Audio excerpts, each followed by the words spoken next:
Well, then you have to use a little fun or something to sign.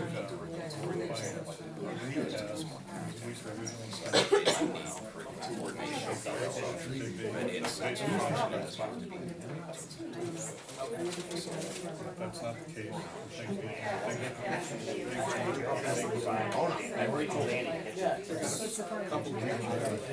Okay, can we get started again?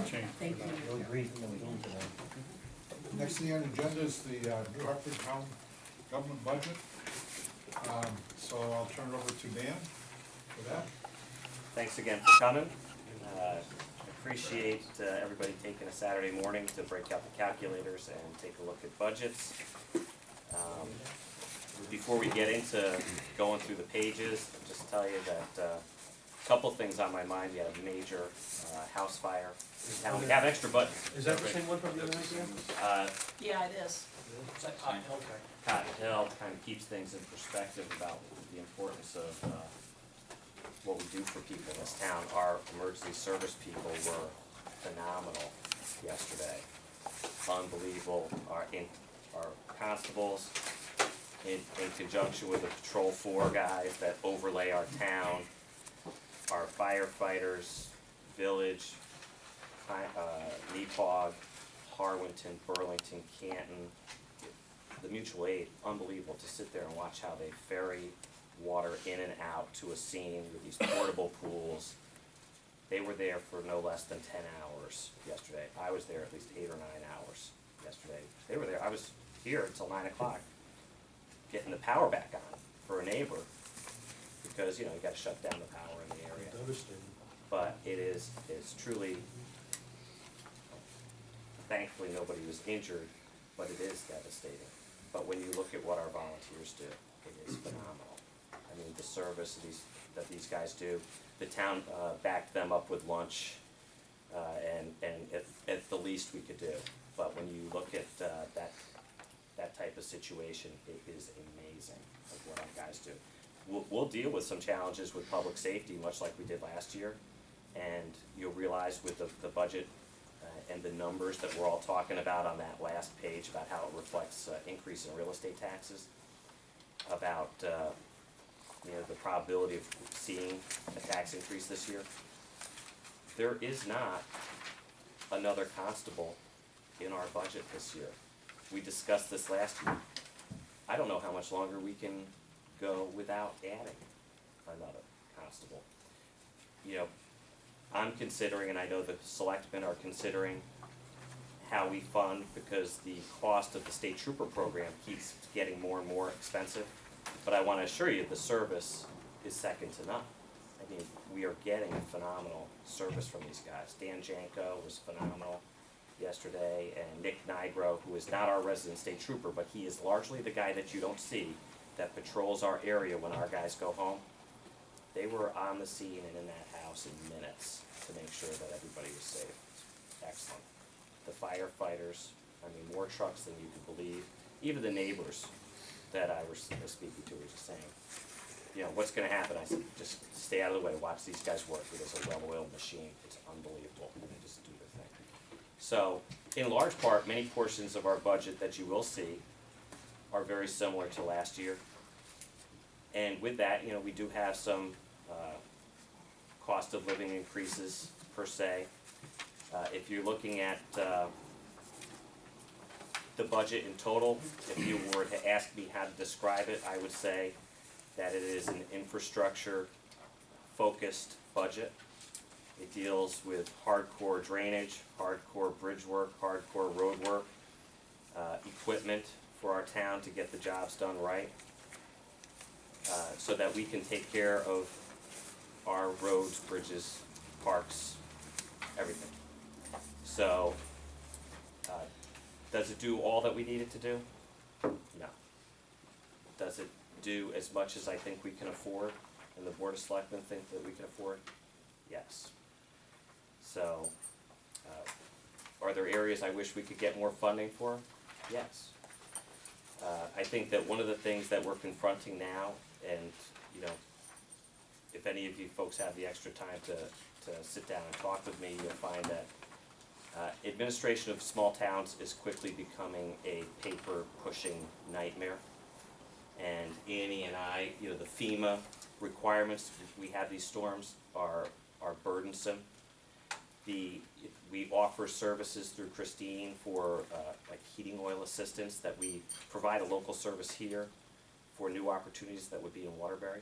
I don't know how long we can continue to do this while just the general administrative work that we have here is just up to here with paperwork.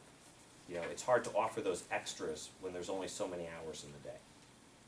So I think that our office functions well and takes care of a lot of those things, but I gotta tell you that a lot of times it's really dealing with kick saves and, you know, having to spend 3 or 4 or 5 days with me on the computer with Annie or Christine doing USDA audits, you know, and other things have to wait because we just don't have the staffing that some larger communities have. So, and we know that, you guys know that, we know that we try to keep head count down while the economy is slow and tough, so that ultimately the number on the last page of the budget stays reasonable and people can continue to afford to live here. So if we want to start on page 3, we can take a quick look at the summary. Feel free to jump in at any time as we go department to department. Just start off with the budget summary of all items. And you'll see that what the Board of Selectmen has requested is an increase of $67,443.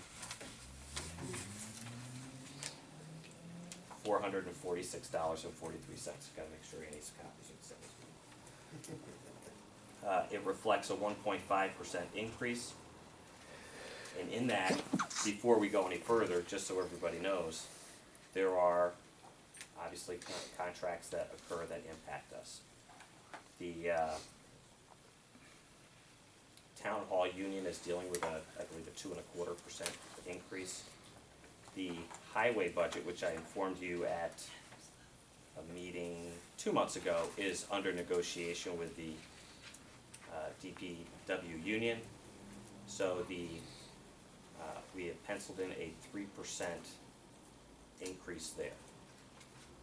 So that has not been finalized, but that's what we're dealing with. If you'll recall, last year no elected official was given a raise. The elected officials do have salary increases that reflect the 2.25% given here. So over 2 years, you know, you're looking at a little over 1% a year growth. Okay? So if we want, we can move along to page 4 and go to the general administration budget.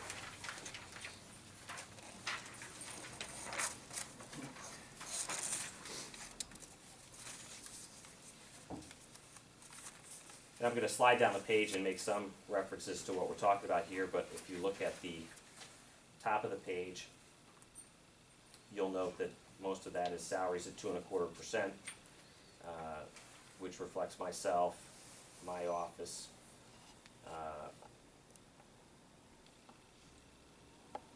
Annie, Christine. And you'll notice that the significant change here that you have is administrative expenses, office equipment, and then communication expense, which the percentage doesn't work out right in the computer. Several years ago, we stopped doing quarterly mailers that were done for several years.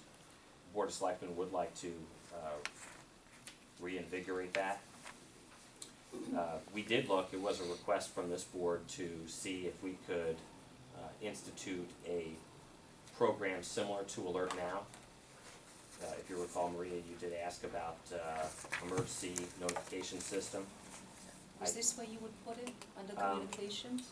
Well, that's not the intent of the line item. That's where I would put it if I had chosen done it.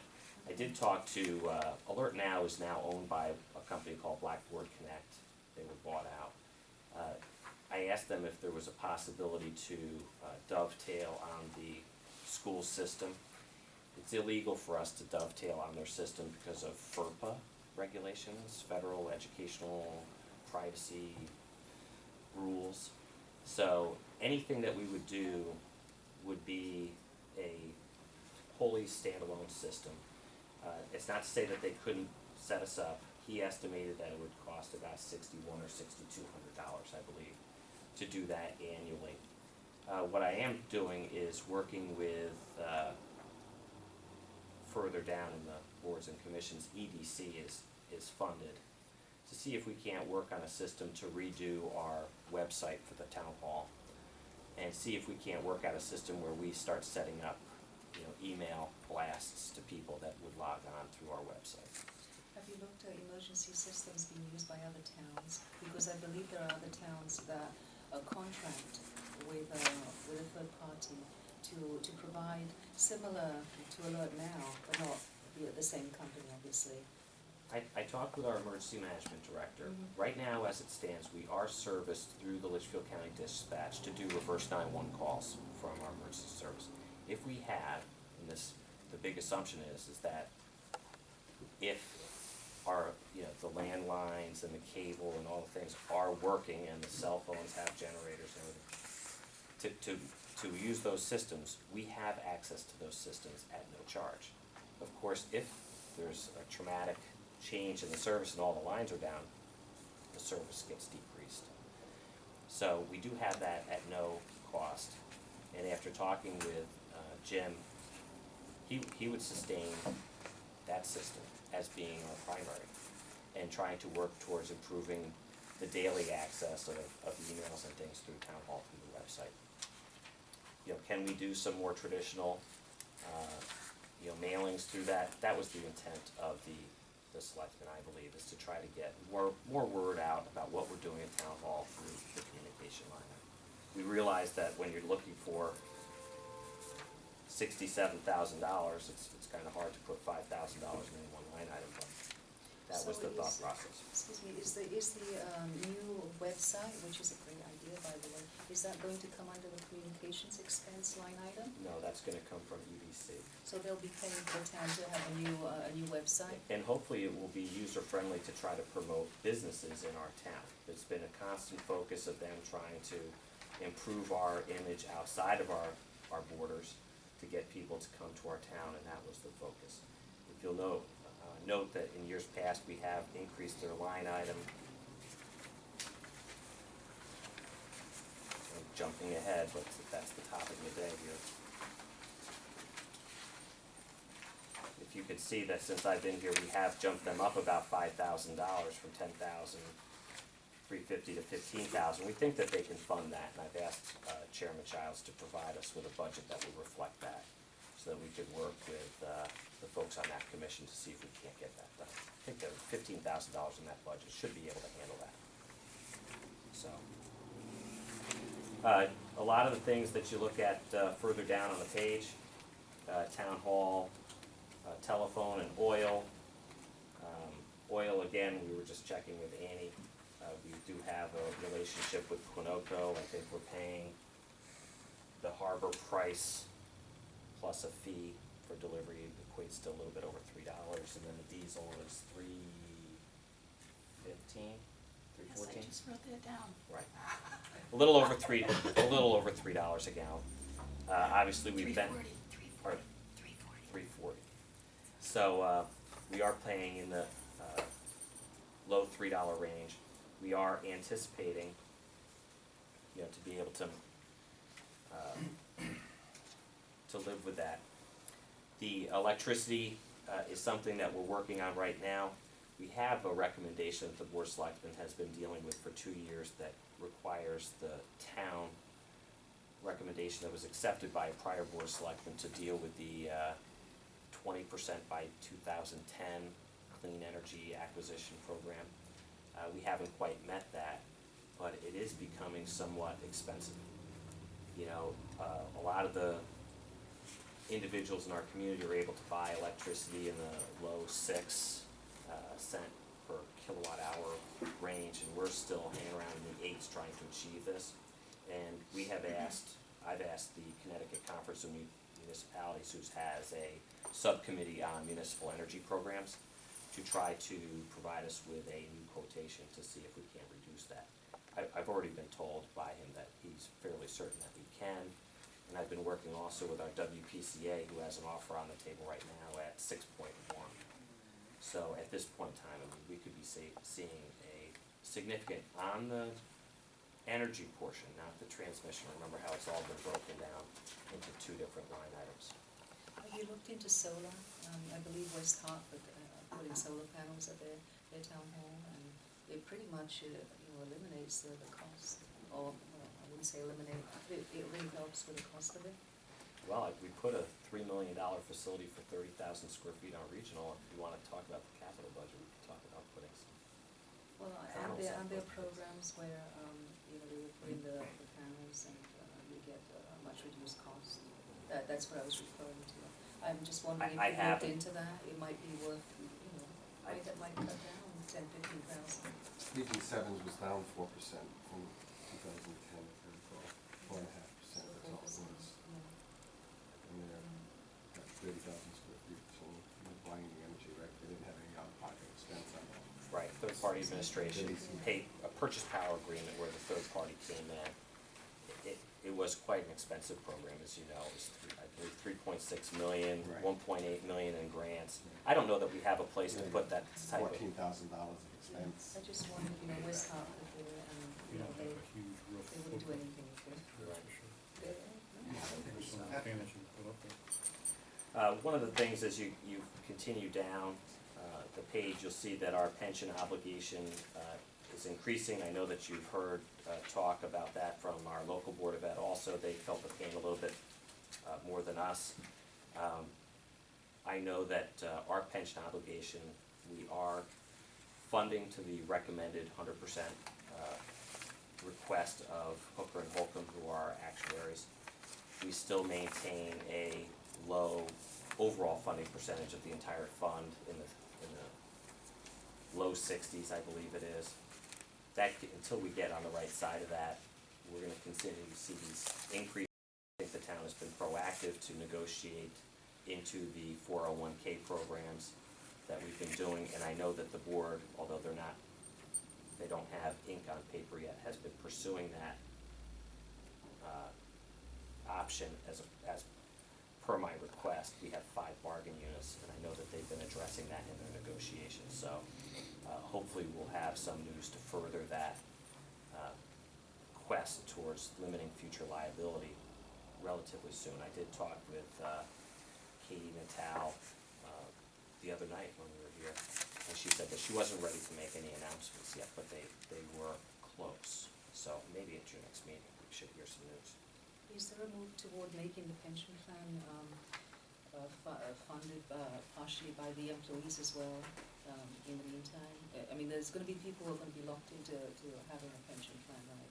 It's only, 401k is only for new employees. The current negotiation would have in the existing contract, the status quo would prevail.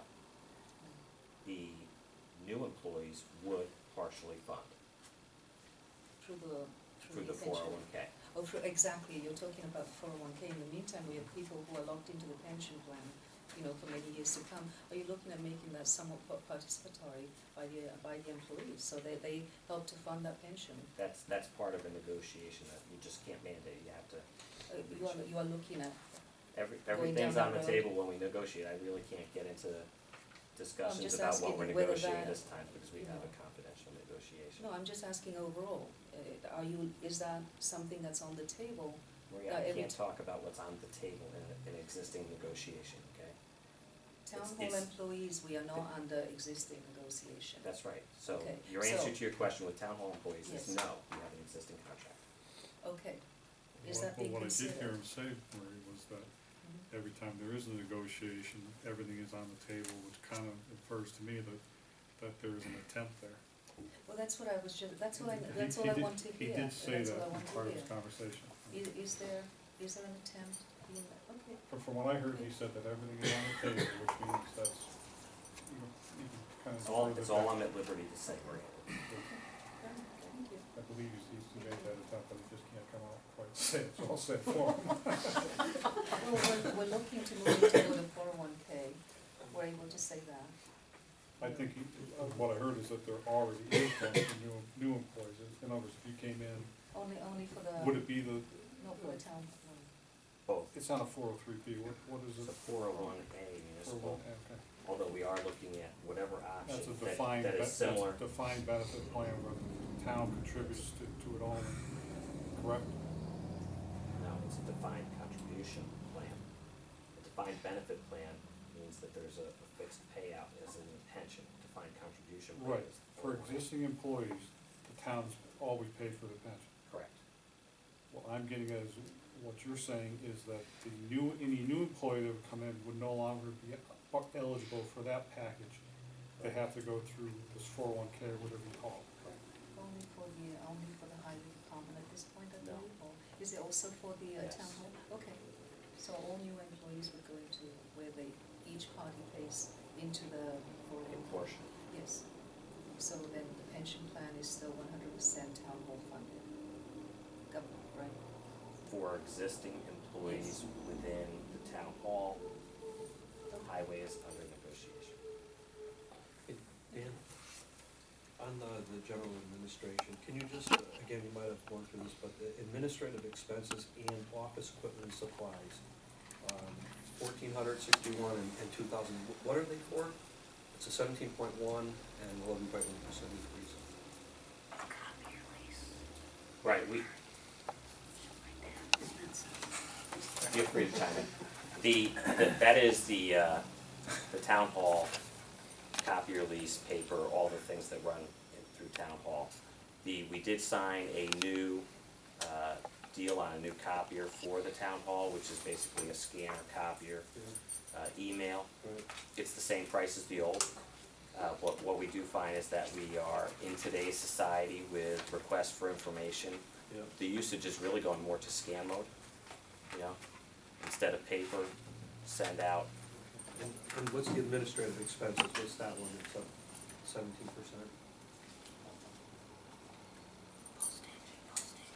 Yeah, Danny, feel free, postage.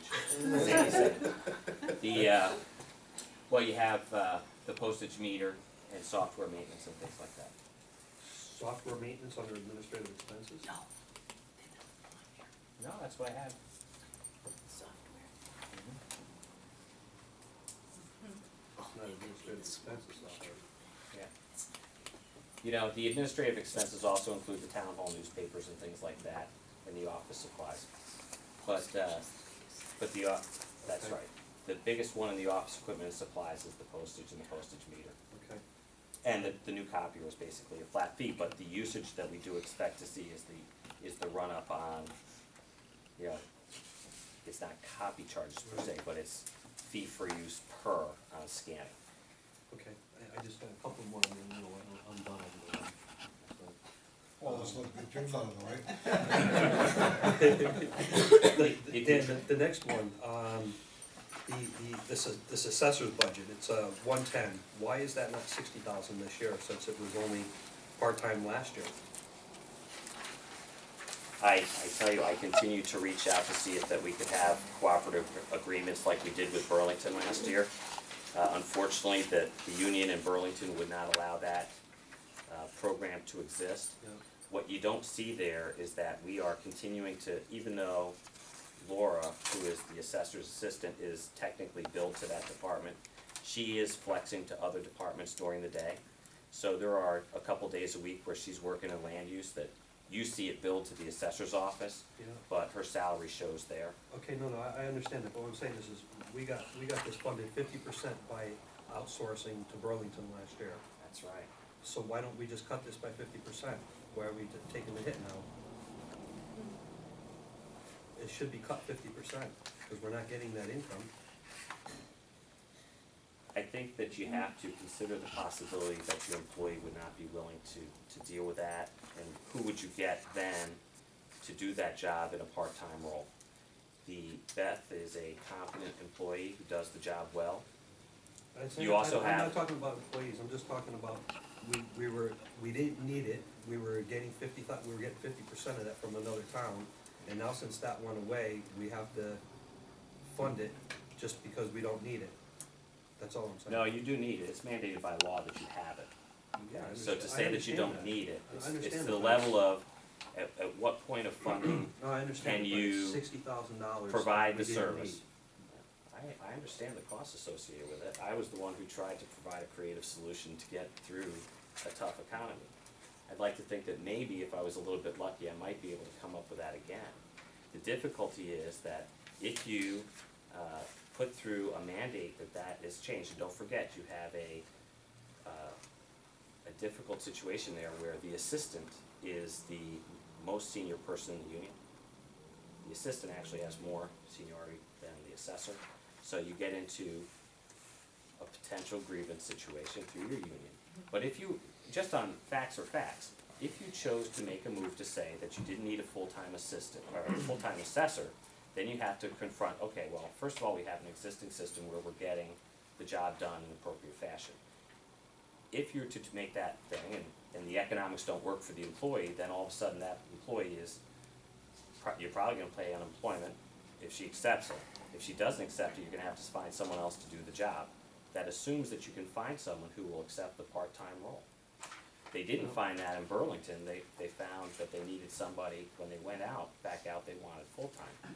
It could actually, it could have the unintended consequence of costing you know, more money in the long run. If you end up getting rid of the person, they grieve you, legal fees, unemployment, and then only to end up bidding out the job and find out that maybe somebody doesn't want it. Well, so you negotiated a position also, so how, can you even adjust the salary? It's not just the Yes. salary, it's the budget to the department. I mean, we didn't need it last year because we were I getting agree. half of it from another town. Why do we need it all of a sudden? We're looking for money to save and to hopefully keep our infrastructure in place in town. I think you're designating or making a statement that says that we don't need it on one summer.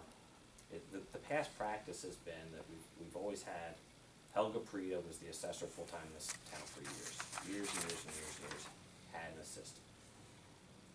When Helga retired, Laura tried the position. It was a little bit more than what she could and wanted to further. Ended up she wanted to maintain herself as the assistant.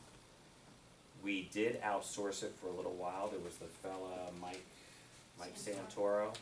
They tried to outsource it and go with a minimalist thing. It didn't work out. They bought back the full-time. So there has been attempts over the years to try to reduce it, and it seems like it segues back to the full-time. Is it possible to go down to maybe not 0.5, which seems to be the only thing I hear when it comes to town hall employees, but go down to maybe 0.8, 0.7, where if we don't have the need for the services, it's really hard to justify, or for the number of hours, because there's several town hall positions exactly like that. That, you know, the zoning officer being the other one, we don't have the need. Can we go down to 0.8? I would disagree, and I think you're just gonna see increased unemployment charges and lack of service. Even a small adjustment, it would not be acceptable. I kind of find that, you know, the assessor position especially is a position whereby, you know, they're, especially if they're competent and, you know, Beth, right? Mhm. She seems to be confident. You lose a lot of revenue if you have a part-time assessor because the mechanisms are not in place to see that, you know, there's changes being taken to building permits and all that kind of stuff that comes through. And I think you also got rebound coming up, right? We do. Right. You have a rebound. So you got some issues that are coming up here that, you know, I'm not so sure that a full-time, and I agree, I remember when we had the part-time or the consultant, that it really didn't work out, and we were missing a lot of potential income that comes in. So in this one, I think it's a self-supporting, in this particular position, I'm not so sure it's the same zoning, but in this particular, as an assessor, I think that it's not the place you want to shortchange. Could you have a flow then, if you really should recommend against cutting the time, could you have the workflow increasing in other areas to make up for the lesson I think that's what you were saying, that the assistant does, right?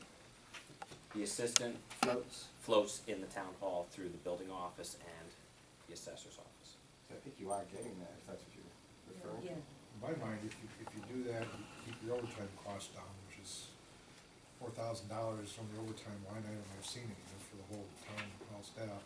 But it gives you a chance to fill in for people when they're gone without having an extra expense of overtime.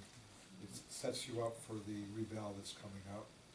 And you keep your eyes out for opportunities to bring in revenue by selling some of your services, whether it be a one-off, small contract, and not even be on the assessor's line. Just keep looking for those opportunities, and when they come up, you grab them. But it's always at the risk of, when it's gone, well, now you can cut somebody. No, that's- The continuity that's there is the only way that, in my mind, the only way that works. We had a part-time assessor from another town. I don't think, from my experience, and having seen the grand list and heard some of the background of it, they lack the continuity to let part of it run by itself, but still be able to be effective as a manager. If you know what's going on a daily basis, if you're there,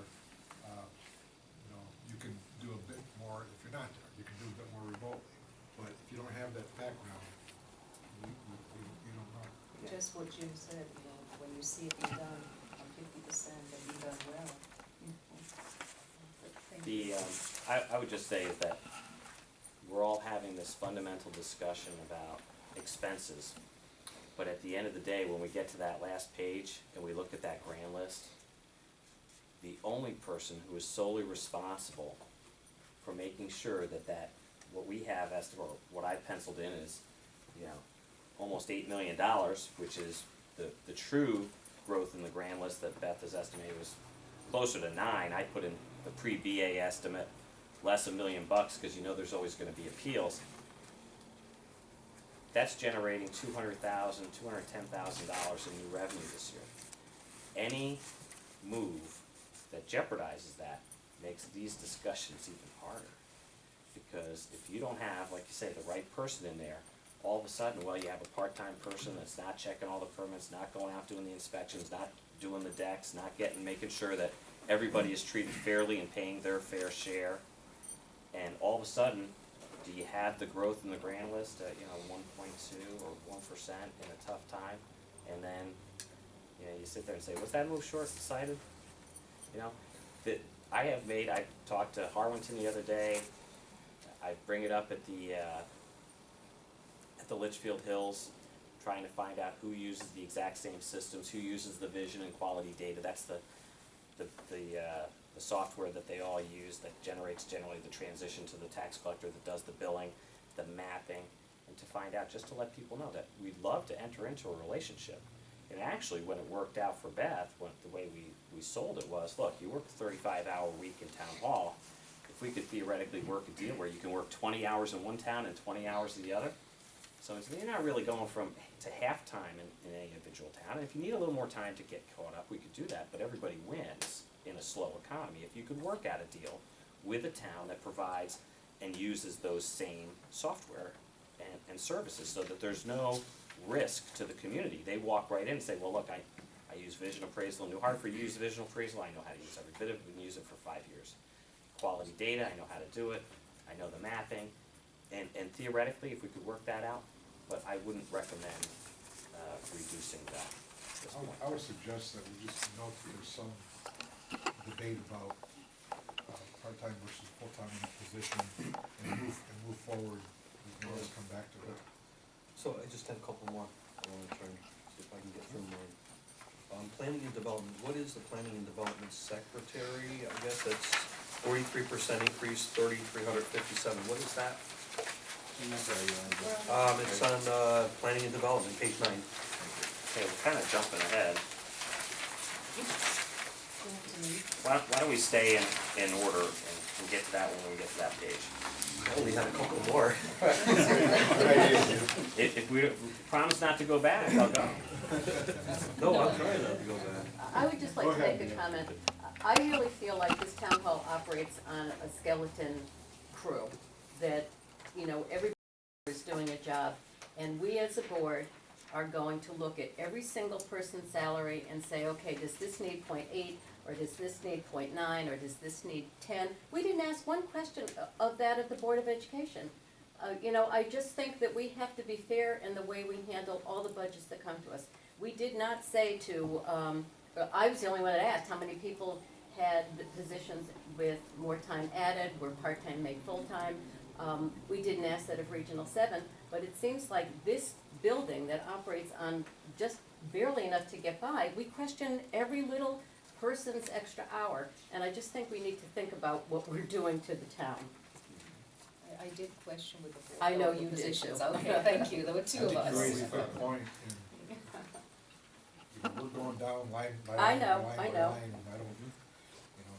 That's pretty Feel free thick, to, pretty, feel free to go at a higher level, Yep. if people want, have questions, they can, Well, the one match thing- up. one thing I want to note on And this. Kate, I did question whether they were union or non-union jobs. They're union jobs up there at Region 7.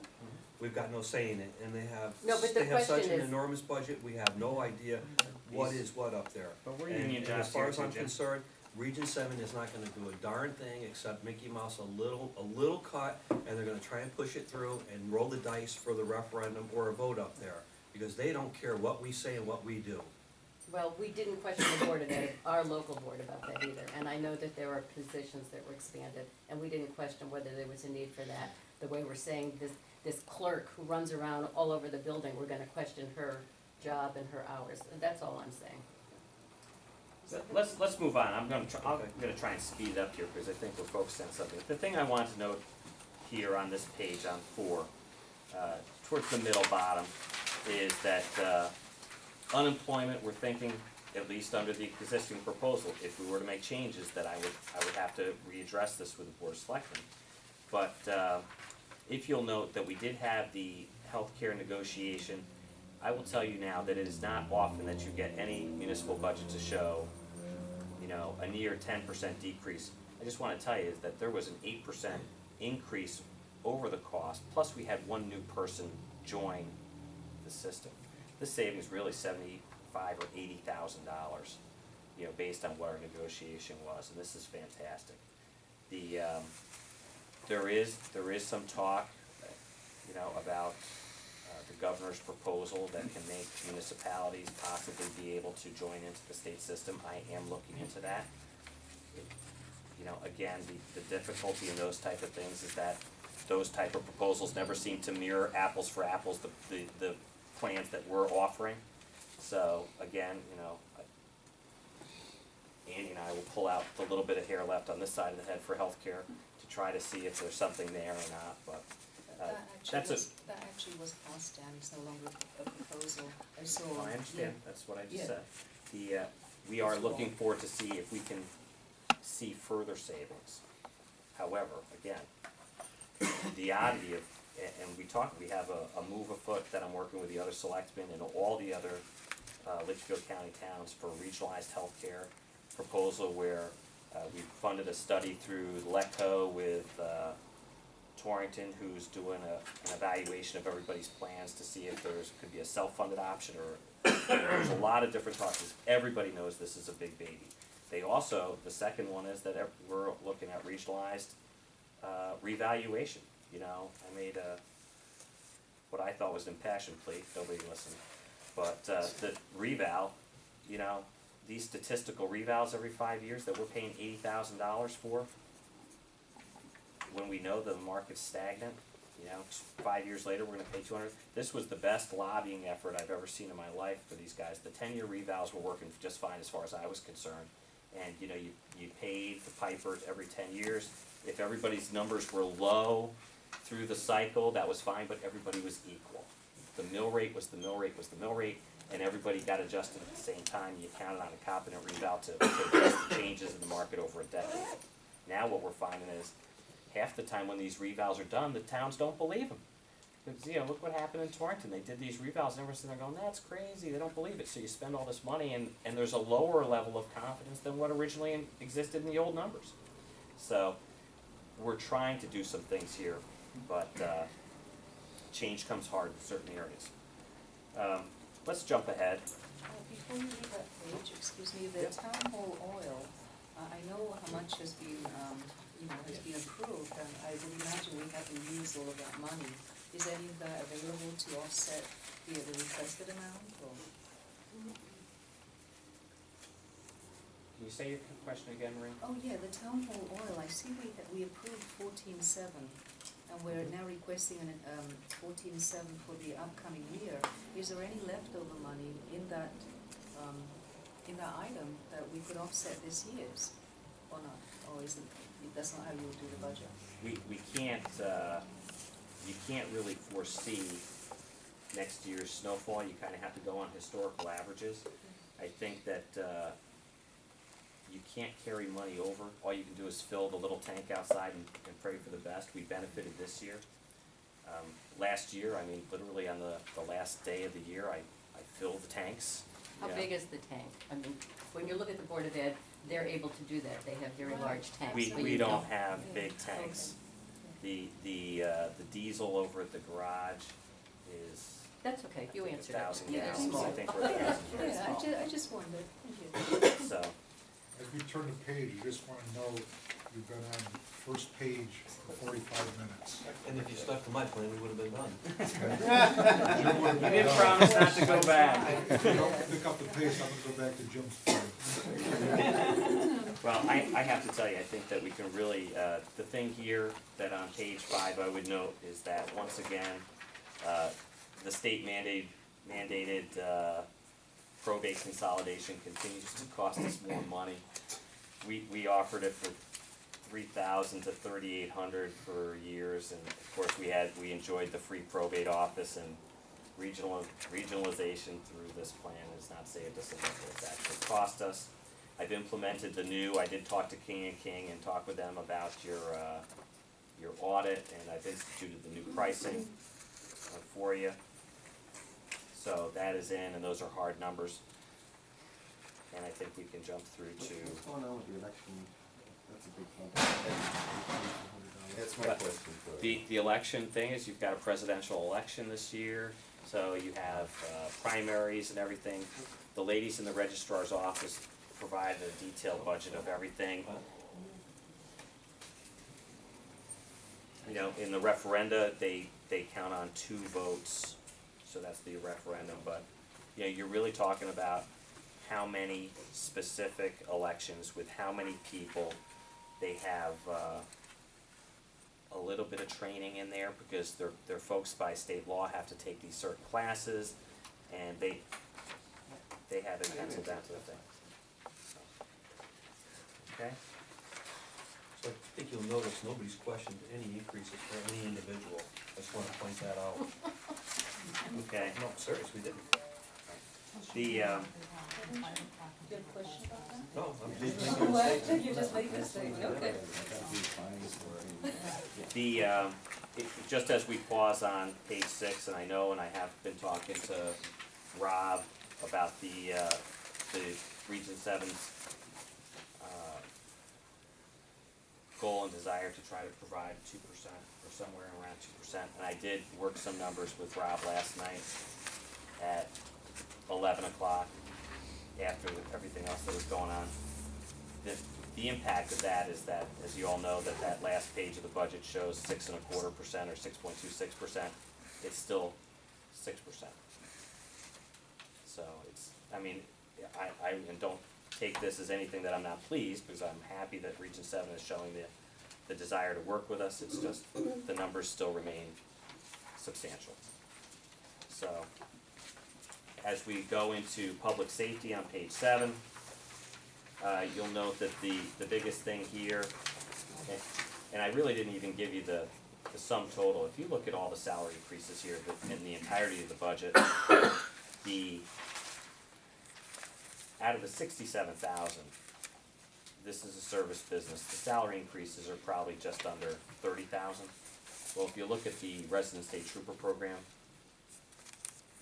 you know, they're 10+ thousand of the 30.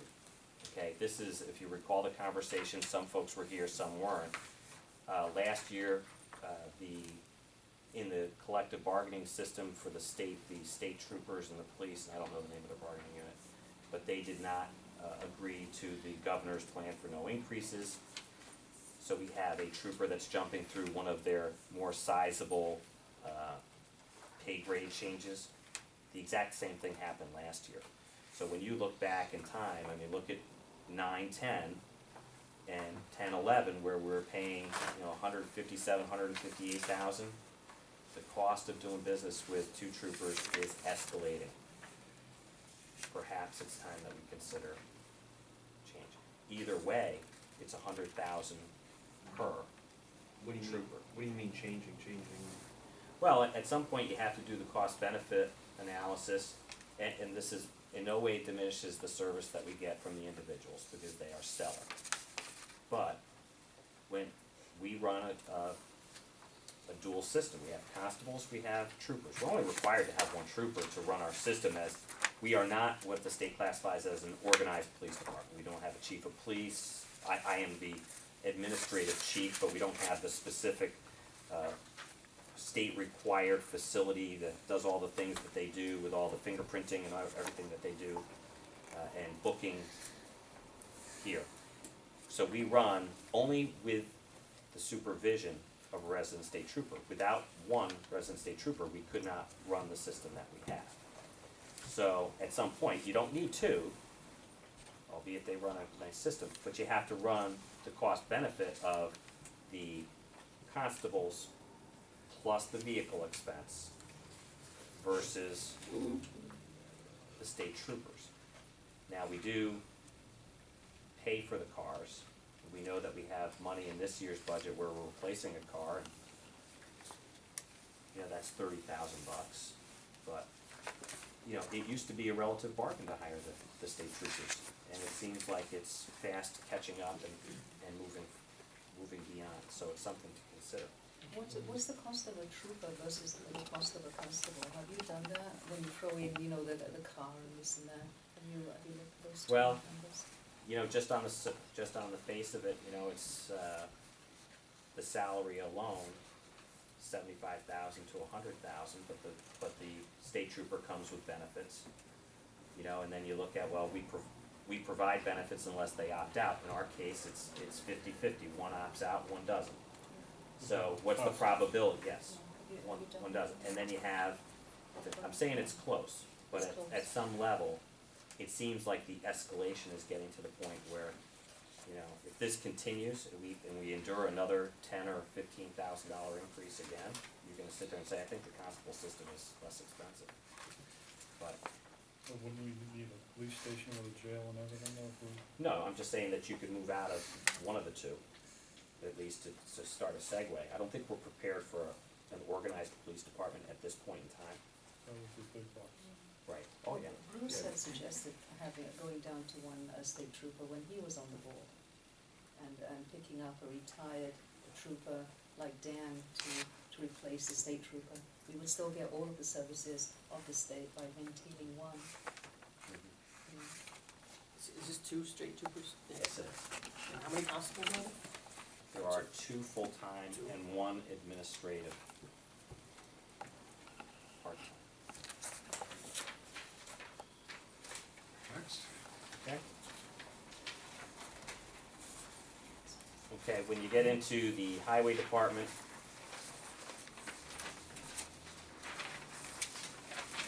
you'll see that the highway wages, are generally flat, and that's what's happening here is as we wait for finalization of these contracts and the pension board to change to our 401A, we know that we have 2 new people coming on, but they're coming in at the entry-level wage.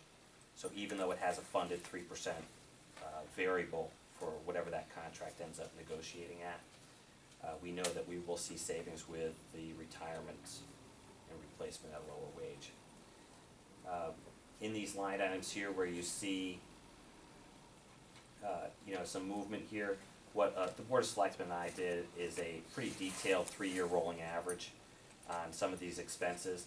You can't cure all of the sins in 1 year, but what we were seeing is in the equipment maintenance, we're seeing a higher estimate. I don't think that we could cure it all. And again, in the gas grease, so we were trying to fluctuate the lines to show our increases, to try to get them into a realistic level of what the 3-year averages are. When we do our town hall meeting, I'll bring you a presentation that shows you what they are. We don't cure all of the ills of the 3-year averages in one budget year. It is a moving target, but you try to show people a realistic assessment of what's going on, and that's what we've tried to do. the big thing here is, when you talk about real dollars and cents, is the paving budget. And initially much higher, we were trying to put $25,000 into, $25,000 or $30,000 into paving. We know that we only put a token $2,000 increase in there last year, despite the fact that paving went up 7 or 8% last year. So we technically bought less service and material for the money that was provided, and we need to keep pace there. That frankly, because of the pressure on the budget, the select board last meeting did reduce the line item, just acknowledging that we know we need to work. So we did take, I believe, 5,000 or 10,000 out of that line item, 5,000 out of that line. We reduced the budget $15,000 at our last meeting, but we still acknowledge that we need to do some work there. So, in total, you see $37,000 in the highway budget.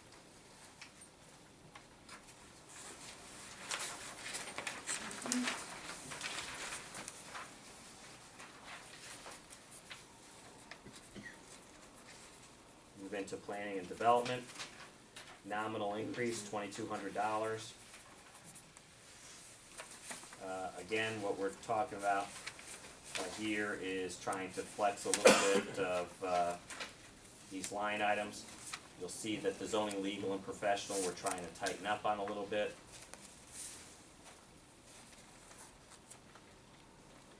The planning and development secretary, what we've been trying to do is the planning and zoning secretary to get more service in town hall. We've done two things that we're trying to institute a change with, is to get specific on-site help. We have this, it's not a contractual relationship, but a long-term relationship with Leonard Engineering, who as our consulting engineer. We're trying to get them in-house hours in here. We do pay them fees so that they can review specifics of driveways and road situations, river crossings, bridge repairs, and things like that, and get them in here so that when Rista is here, that there's improved time, instead of so much correspondence about, hey, I need you to look at this, and then they come back and look at that, so that they can sit down and have in-house hours and really go through these things so that we really improve the service and reduce the chance for mistakes. When you have that engineer here reviewing technical specifications, things that go beyond the scope of a wetlands enforcement agent or a zoning enforcement agent, it just, I think, provides the service better. So one thing is that we're trying to, out of those legal and professional fees, see that some of that time is in-house. And the second thing is, in the terms of trying to get more time in, we pay for all the minutes to be done for the zoning meetings. Well, we've kind of worked a deal with Stacy, who is the person who does the minutes, to say, hey, look, can you work a little bit in town hall and help man the phones and take the pressure off, so that when our building official is out and Rista's out doing inspections, that someone's there, and maybe you're there doing your minutes, but maybe you can get a couple hours here or there. We can still keep the cost reasonable to the taxpayer, but while you're doing it there's someone there to staff the office on days where someone's not available. And she's agreed to do that and been doing that for a while, so I think we're getting a little bit better service there for not a whole lot of increase in price. So. I went to the last planning and zoning meeting, and I was just shocked by how there is no work and there's none foreseen coming down the road. And you look at this, and you've added a little bit of service from Stacy, and then you have Laura coming up for 30. What is it, part-time? 20 hours, is it? Or okay, so you've added Laura's 20 hours, and you have Stacy increasing a little bit. But Laura functioning in, don't forget, you only have a building inspector, again, who helps do the construction trade and generate revenue, who's part-time. Right, exactly. So when it comes to processing of that paperwork, Laura's in a support role and helping him out. Sure. Well, my question then comes, do we really need a full-time zoning officer at this point? I believe so. I think when you talk about enforcement actions and different things going on around town, I think it's something that necessary. I think that we have, letters of recommendation from the zoning that they're very happy with the service that they've been given, over the years. I think that we're holding ourselves in a more accountable way where we have more documentation through both the building department, trying to create systems in place where every inspection of every property is documented. You know, through the building department, people have sign-offs and making sure those files are done. And, you know, when I talk to them, I said, you know, it's all about the paperwork. You know, you gotta do the job here because it's, If you add half of Laura's salary onto here though, then we're really having quite a large increase in a department where, you know, the workload has diminished dramatically. And I just, you know, I mean, if you keep the zoning officer full-time, is there really the need for all of the support in there? Just wanted to throw that out there. Not looking at anyone specific, but there's a lot of increase, like, Can we move on to libraries? well, before I got here, all I would say is before I got here, there was a full-time assistant with benefits, a full-time zoning officer that made a heck of a lot more money. If you go back to the 10-11 budget, we see that we're paying the zoning salary of $64,000. You've seen a sizable decrease in that. You know, if you look right in the here and now, look at the 10-11 budget. We're paying almost $170,000 for the department, now we're paying $155,000. You know, 2 years later in the projection. We've seen significant savings here. I mean, I've squeezed it about as good as I think we can do it. The legal fees went up when we lost the experience of the other op. Sure. Move on. Our libraries on page 10, you do see that there's some increase here. We did, again, increase, they asked for significantly more than this. I think both libraries are being confronted with some obsolescence in their operating systems. They're both being challenged to change. I think the software that they use that tracks their how people take out their books is now no longer served by the companies that had serviced it and maintained it in the past, and they're both being challenged to redo that software systems. They are both obviously underfunded volunteer agencies that look for the town for support and have received it over the years. We put in some estimate here at about 2% to keep them current. Dan, what's the total budget for Beacon?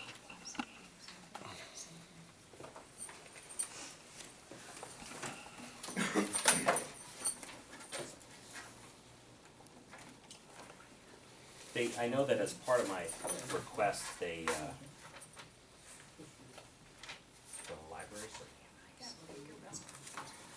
Well, if you have both, I'd like to have both. What's the total budget for each one?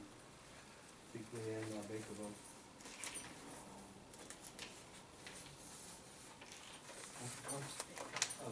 Their total budget, I wanna know what their total budget is.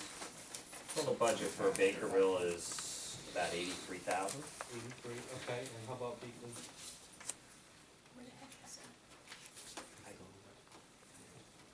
I think it's in the 3.25 range, Jim, I'd have to go back, I know that we have it, they did submit it. They didn't submit an audit as I requested. 330, is that the number?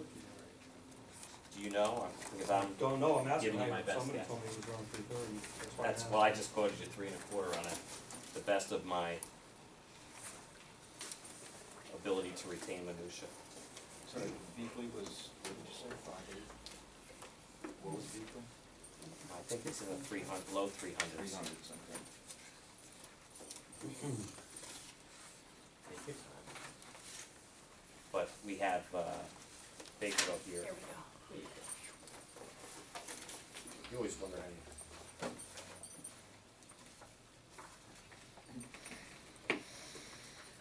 Total expenditures for Beakley projected this year at $304,000. 304, okay.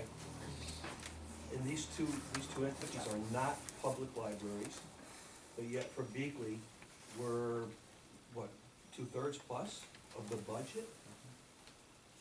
I don't know what you mean when you say they're not public libraries. It's not a public library, I mean, town, it's not a town library, it's not public, it's not, you know, our town salaries, you know, custodians. You mean it's not municipally Yeah, it's controlled? not municipal. Because I mean, it's public, everybody in New Hartford uses these things.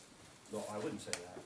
But what I'm looking at here is, it's more than 2/3, but yet they're coming back for an increase again. I mean, I understand, you know, some of the issues with Bakerville and everything, but what's wrong with going back? Why don't we cut this?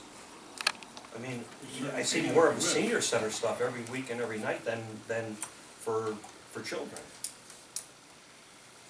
Why isn't this being cut?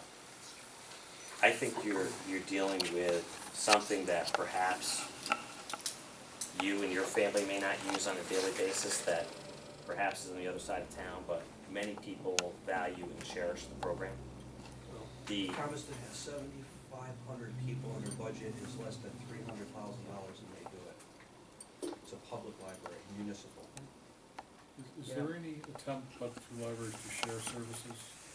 Do they work together as far as you know, I think they have a pleasant balance where Bakerville is a little different. I mean, obviously Beakley is much larger and provides different types of programs. They're trying to conceive themselves as being more than just, you know, a books and periodicals place. They're trying to do shows and they bend over backwards to raise funds. But I think they've really kind of developed themselves into kind of like a cultural center. You know, I mean, that's really what's going on here, where if you took the time and went to any of the concerts or the things that they provide, you know, sometimes they do the holiday marketplace, which I know they haven't done the past year, well, but I was just asking a general statement. Do you know, has there been any efforts amongst the two libraries to maybe consolidate, and do you think that there's any Yeah, I was efficiency gonna in cost? bring that same question up. Hey. Does it make sense for a town the size to have two libraries, I guess is the question. I don't know that there's been any attempt to consolidate. I think that, you know, both of these operations are almost historical entities in this town. You know, to pitch, and I would only assume that we wouldn't be consolidating, closing Beakley into Bakerville, just out of the sheer size and scope. But to pitch that on the south side of town would be met like a lead brick, I agree. okay? It's, for the amount of money served here, that the kids go to that program, I wouldn't support it. I would be totally against it. I understand the need for funds here, but I think that you're talking about one of the core components of how this town is viewed from outside of our community. You're dealing with something where you sit there and say, our town receives these high marks in Connecticut Magazine and being rated as one of the top places to live in the state. And in the first or second sentence, they immediately go right to the libraries, and frankly, they address the public safety and things. Those first two, when you go read that Connecticut Magazine article, Can I I think- chime in on that? Cause I was just looking at that on my phone here, is we're number 4 for our size. The 3 towns ahead of us are Easton, Reading, and Old Lyme, and the cost of living there is outrageous. So we're coming at a cost value from 1 to 21, I think we're about 8. We are by far the most affordable town to live in for what we offer. So this board has done a great job throughout the years. I'm gonna make this, and I know it's not popular with this group here, but, and I know you're angsting over every little detail, but the fact is, we haven't raised taxes very much over the years, and it's gonna catch up to you at some point. Well, my taxes have doubled in 10 years. I don't know about yours. Well, I've lived here 10 years, so I guess so. so, I would just say that I You get think what that you would pay be not well received. And If I could just support and change the word, we're not looking at consolidation, we're not asking is it possible to consolidate, to close either one. You keep both buildings open, but if you could combine their operational budgets, Book Friends would still continue to have their full programs. The Friends of the Bakeville Library would still continue to provide the wonderful programs they do. What we're saying is both libraries are now in need of a new computer system. Are we going to help fund 2 separate purchases of 2 separate computer systems? Because I understand that's what's in the works. Okay, so it's almost like regionalization within New Hartford. It's not consolidation. I would never support closing either I one. think that was the term that came to me, not my Well, use. but you know. I would just say that, if we all look and think about our home budgets, when you look at what you give Bakerville Library, it's $4,000 a month, okay? $4,000 a month to run a free library for the kids on the south side of town. When you look at what the heat and the oil and the lights cost, and to get a nice lady, charming lady at the desk, and make sure that they have books and maintain the building, $4,000 a month. Gosh, we all know what it takes to roof a building or paint a building or something like that. $4,000 a month doesn't go very far. Yes, it's half of the budget. We're giving them 48,000 on 80. You know, we're giving them a strong ratio here. I would just say that it would tear away at one of the central cherished programs. Again, I understand the economy's tough. If you were to come to me and say, Dan, we can't make this work, we need to make a number, I'd come back to you with a recommendation. The selectmen would come back, we'd go, get out the calculators and start looking for ways to save. And you know, we're not living in a dream world here. We fully expect that you'll task us with a challenge, you know, to make something work here by the end of this process. But, yeah, doing something that would significantly diminish either one of the libraries, I would be adamantly opposed to. I think we also have to consider that libraries are about the only thing in town that everybody gets. Not everybody gets sewer, not everybody gets water, not everybody has children in the school system, but everybody does have access to the libraries. And I'm not saying anything about the money, I'm just saying philosophically, it's something And I'm everybody looking at has the money, access. and I don't know why Bakerville needs to be scraping by on just a very minimal budget when we are funding the Beakley Library at a much more generous level. You know, there could be a flow of more services and.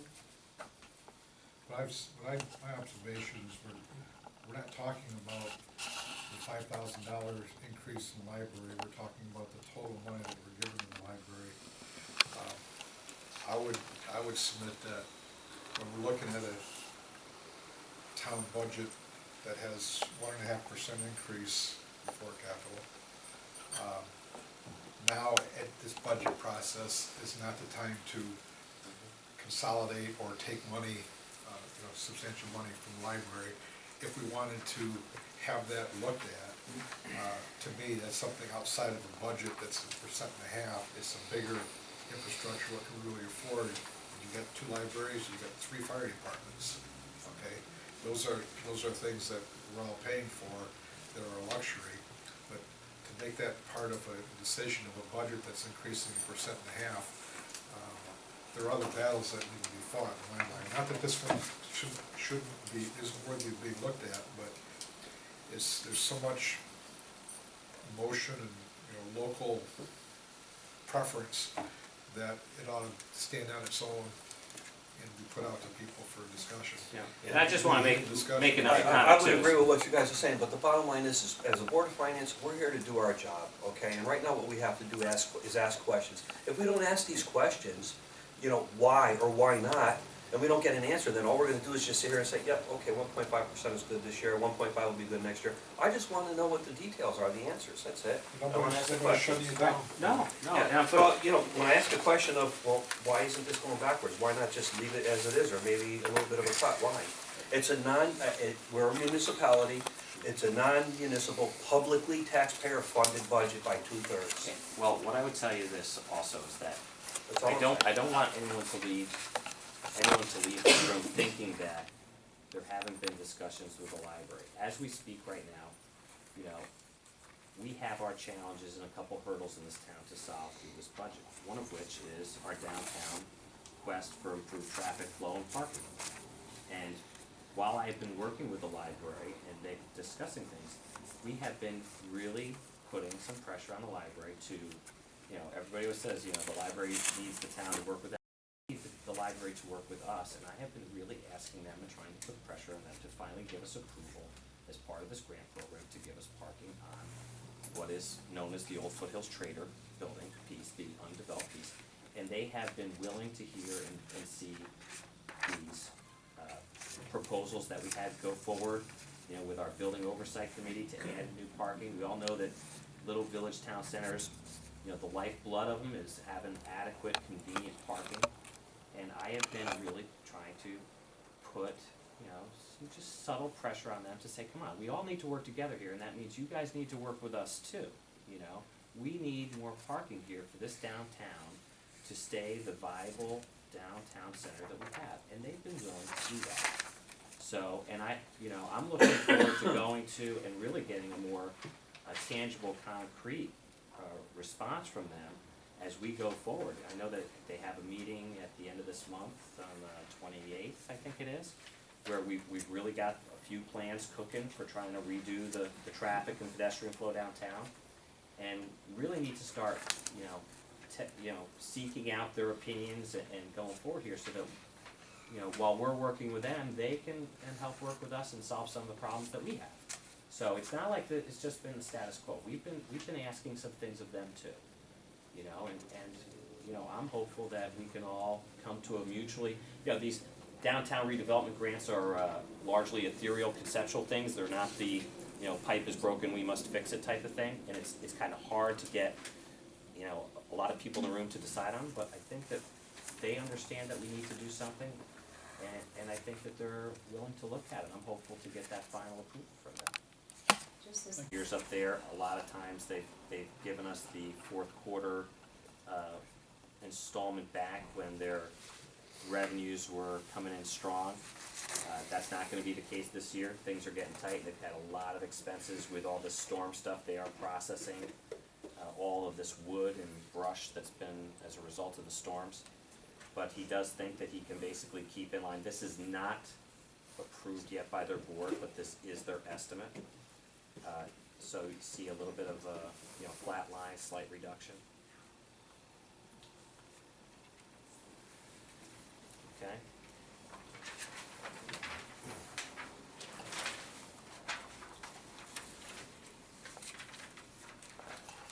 Parks and Recs, again,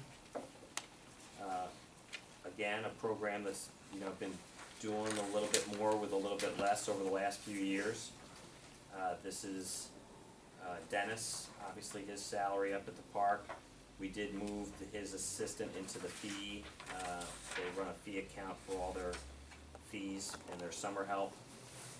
Seasonal help for maintenance is part of, and this is really kind of a deceptive entire departmental review. This budget probably represents only about a half to a third of what we actually spend. Because what happens here is that during the summertime, we send guys up, that mow the lawns, that take care of the driveways, that cut the trees, that do all the work. It's typically 2 guys, sometimes 3, plus on certain occasions when it's tree work, Doug and Joe. So to think that it's just $92,170 is really just a bare bones assessment. They receive substantial support from the town through the highway department. Okay, what they did acknowledge to me, and they came in with a budget that was less than this, but part of the thing here is that you have the highway guys that go up there have their workshop, and it does have a propane tank. The actuals on it have been much higher than what the 3,900 has been showing for the last few years. So, and then he's asked for a little bit more money for contracted service and maintenance. This represents everything that they were looking for here, but really not a whole lot. Where's the cost for lifeguards and things like that in this budget? The cost for the lifeguards and the camp counselors runs through, they have a program fee account. They generate about $160,000, if my memory serves correctly. We run a spreadsheet in the business office if you'd like to get a copy of that. It's again, they run about, I'm gonna test my memory, 100 to 165,000 revenue, it's break even at best. Sometimes it shows a little bit of a loss, depends on how much money they carry over through fees for salaries. Would you like a copy of that, Rich? Because I can get that for you. It just seems to me that should be a line item. But it's self-funded. It's kind of like That's when they do the stickers, kind of right? like a wash item, but actually the funded intention through was to. Partially stickers, partially camps, partially rentals. Less. But it really doesn't reflect the total cost of recreation unless it's in the budget sheet. It doesn't reflect the total revenue from education, recreation, or the cost. It's like a separate. Well, I understand what it is, but I think it should be part of the budget. You mean just an attachment of the? No, I think it should be a line item. To Summer me, help or, I like the fact that it's separate, because it gives a group of people a chance to, run their own business and yeah, but put their own ingenuity into it. If you put it in the budget, revenues are separate from expenses, and people look at one side, not the other. This one, for every program they look at, it's like, how can we generate more revenue? In fact, at one point in time, we allowed them to, and I think that's still the case, to keep their excess revenue over expenditures from the program account, to build it so that if they want to, maybe buy a piece of capital equipment, or do something, if they can make a little bit of a profit there, they got some money to work with, to get people really thinking about programs and how can we generate money, are we charging the right amount for this service? the goal, at least 25 years ago, and what was mandated back then, and I've heard it mentioned many times since then, is that the recreation department in general, their budgets should be more or less an enterprise account, which is pretty much what you're setting up with the cost for the lifeguards and whatnot. But the intent, from what I've understood through the years, is that all of this would be part of that self-funding mechanism. So what we now have is you have some part of the budget which is self-funded, whereas originally, and this goes back to the time when I was the first selectman, all these costs were not gonna be of the general taxpayer, were gonna be costs that were gonna come out of fees generated by the parks. I can tell you. So really what we have is two I budgets. believe for the past 10, 15 years, however long I've been involved in this, probably closer to 15, it's been this way. There's been some tweaks to it, but the intention was to take the program stuff, that's the variable expense. The more you offer, the more you spend, the more revenue you have a chance to generate, and set that aside, and this kind of like be more of the fixed costs, if you will, and then kind of freeze this. Maybe it gets an inflationary increase, but this is what we're spending, and lock that down, set it aside, and let the people that are running it generate income. We still have, the selectman's office still has review of their invoices and things through our purchasing policy. When you look at the entirety, as I said before, similar to what, we just had that little discussion about kind of lore going into the building office, trying to help things along. The past practice of, two guys mowing all the lawns, 2/3 of the year, their salaries are $50,000, that's $100,000. You're talking about $60,000 or $70,000 in subsidy from the highway garage, plus the equipment, plus the fuel. There's certainly things here. I mean, if you wanted to get a bigger picture of how much this all cost, it's not, there was an article in the paper about it a couple of weeks ago, which I saved, is that a lot of towns, again, feeling the pinch, are trying to make sure they're doing the best they can, are acknowledging what their ratios are of self-sufficiency and how much they're subsidizing these things, like the library. We've had extensive discussions. I've had them with Chairman Massey about the fee structure. Summer camp has been held level for the last 3 or 4 years at $99. $99 for a day program is really given to me artificially though. They acknowledge that and they increased it. They understand that there's little money around and that costs continue to rise. They need to address that and to gain further better revenue through their program account, and they did adjust their fees. They adjusted them for out-of-town users, they adjusted them for and the rate sheet is quite lengthy. The big thing here is that $99, and I always use the thing, and not that I want to say that summer camp is daycare, but 10 years ago when my son was just born, daycare for a weekly program is like $170, And when you talk about a day program now, and you look at some of the others, and I know that, I have friends and even selectmen that send and attend day camps like Boulder Ridge. They could be $200 to $300 a week, and our facility is second to none. I don't know that there's a day camp around here that can beat Brody Park with the lake, the facilities, so I understand the want and desire to give taxpayers a good deal, but we do need to address our costs and make sure that we're really considering what type of discount that we're giving. So, and I think that they addressed that by increasing their fees this year, because because times are tough, and we just, I've got a question for you on this. So, Brown's Corner is a significant asset to the town. I know, I think you all know, I mean, it's use, and the use that we get out of that is significant, but yet it has nothing to do with Parks and Recreation or this recreation, program. It's seasonal up there, and it's really all around just Brody Park, this area right here. There's nothing to do with anything else, it's just Brody. And since it's seasonal, we used to have part-time, then why is this not part-time, this recreation program director, when nothing's being done, in the off-season? I mean, I don't understand it. you know, this is another discussion, and I think we did touch on this a little bit last year when we had a zero budget. Dennis runs the 10-week summer program up at the parks. There are additional classes and things that are run, in terms of there's Zumba classes and Annie, you process them all, you could give me the things. But they do run year-long programs. If in fact we got pushed into a corner and we absolutely positively had to make a change, could we go there? I suppose we could. There's not a lot of specific winter programs up there, but there are programs that exist in Berkshire Hall that have classes and different things going on. I don't wanna think that, But it's not a full-time scheduling, monitoring position, it never has been, and it still continues to be a part-time seasonal, operation. Those after the summer activities are similar to the ones they offer up at the schools that are after school.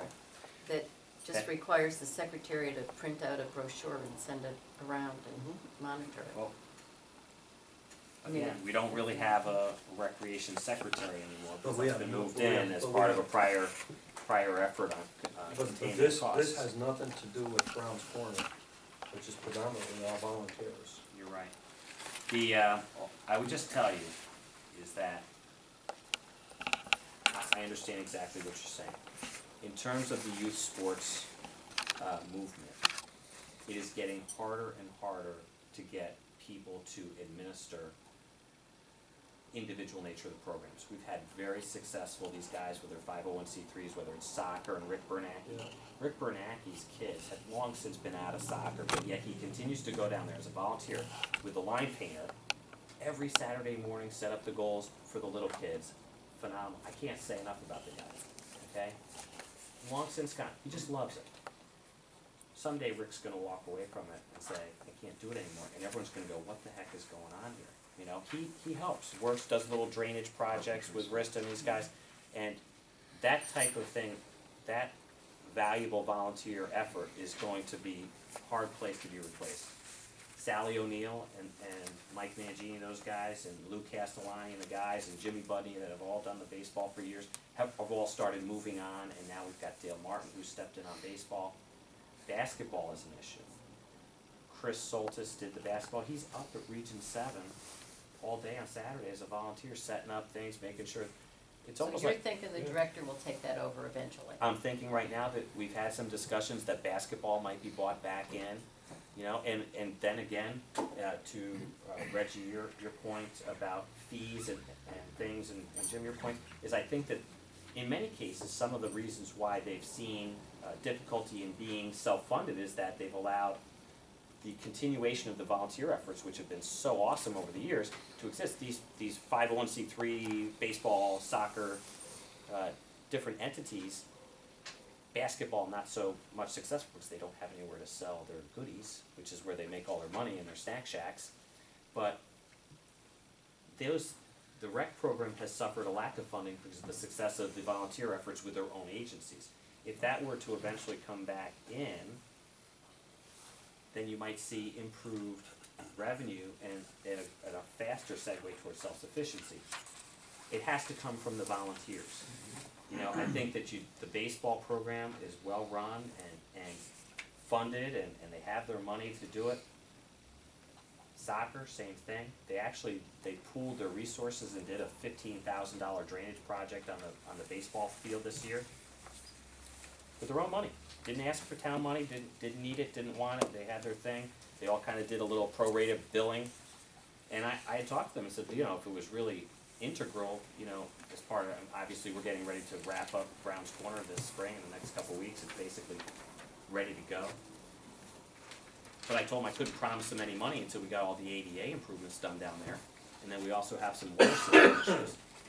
So when we had talked about funding, I said, you know, the town's really not in a position to make a commitment. I said, because, you know, we know we have, this board supported and the town people voted to support finishing that project. It was a major eyesore, and now that place is a gem, back to what it was. It's awesome, and it's gonna be, we have the rededication, I hope you guys will all come to this summer. It's gonna be amazing. But, you know, I think some future consideration of that might come back in-house. Now, is that gonna happen immediately, Jim, to your point specifically?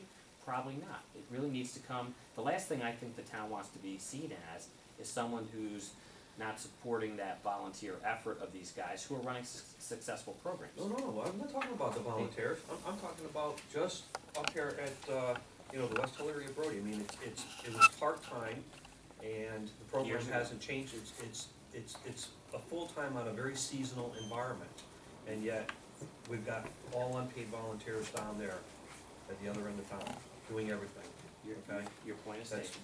and that's all I'm saying. Jim, I just wanna point out to you that all the volunteers and so on, you say it's all at Brody Park. It's really not. The rec director's role covers all of the parks, including Brown's Corner. So I think if you check in with the rec commission, you'll find that these duties are way beyond just summer But, camp. Maria, the At rec this point. commission chimes in very little on baseball and Absolutely. soccer. Well, They are self-sustaining entities, they've been That's right. driving that for years. But they still need the linchpin, if you like, a What person linchpin? to coordinate with and. There's no linchpin coordination with up there, Brody, absolutely not. Well, It's all done by I each just, of the organizations down there. you know, it would be difficult to have the volunteers working by themselves without having a point of reference, if you like. So it would be really difficult to see with all the programs, you know, cutting that position, or, I just don't see it personally. Can I suggest that we Yeah. note that there's some debate again about this position, part-time versus full-time, and move on? We can have more discussion on that at our next meeting. I want to make sure we save time to get into the revenues, which are just as important as the expenses. Right.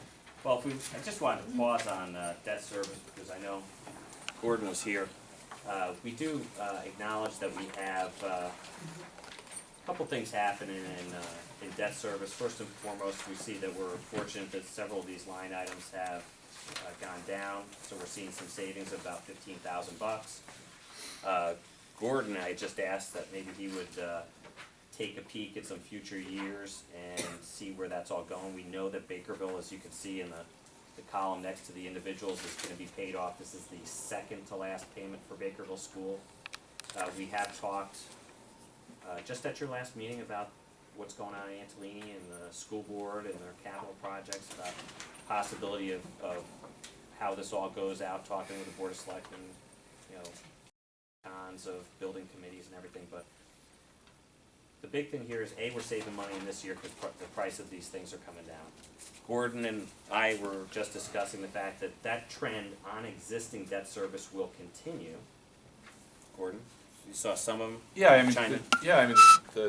over the next couple of years, we'll see annual decreases in the amount of combined interest and principal we're paying on a number of the issues, like, I think it was Town Hall Riverview next year drops 16,000. So not huge savings, but the trend's favorable.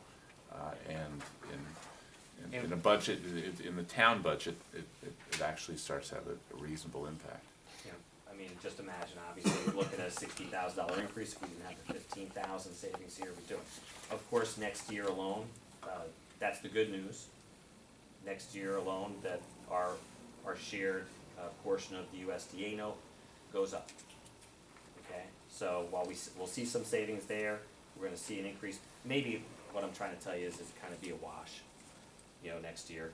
You're gonna see some savings in the existing debt service, but you're gonna pay a little more in the USDA because of that. I was able to get that 2-year principal deferral, you recall I informed you guys about. Well, this will be the last year of the principal deferral, and then we'll move forward with the 61, 39, and I think that's on about $195,000 to $200,000, so if we're paying 39% of,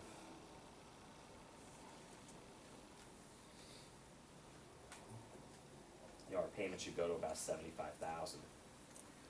And if you look at what we're budgeting in there.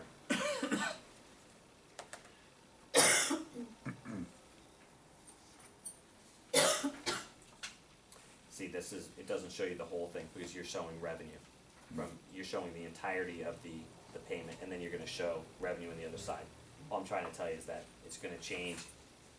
There's gonna be greater revenue because the WPCA is gonna be paying you more money, but our true end is gonna be, if we're paying 45,000 portion of it this year, we're gonna go up to about 75,000.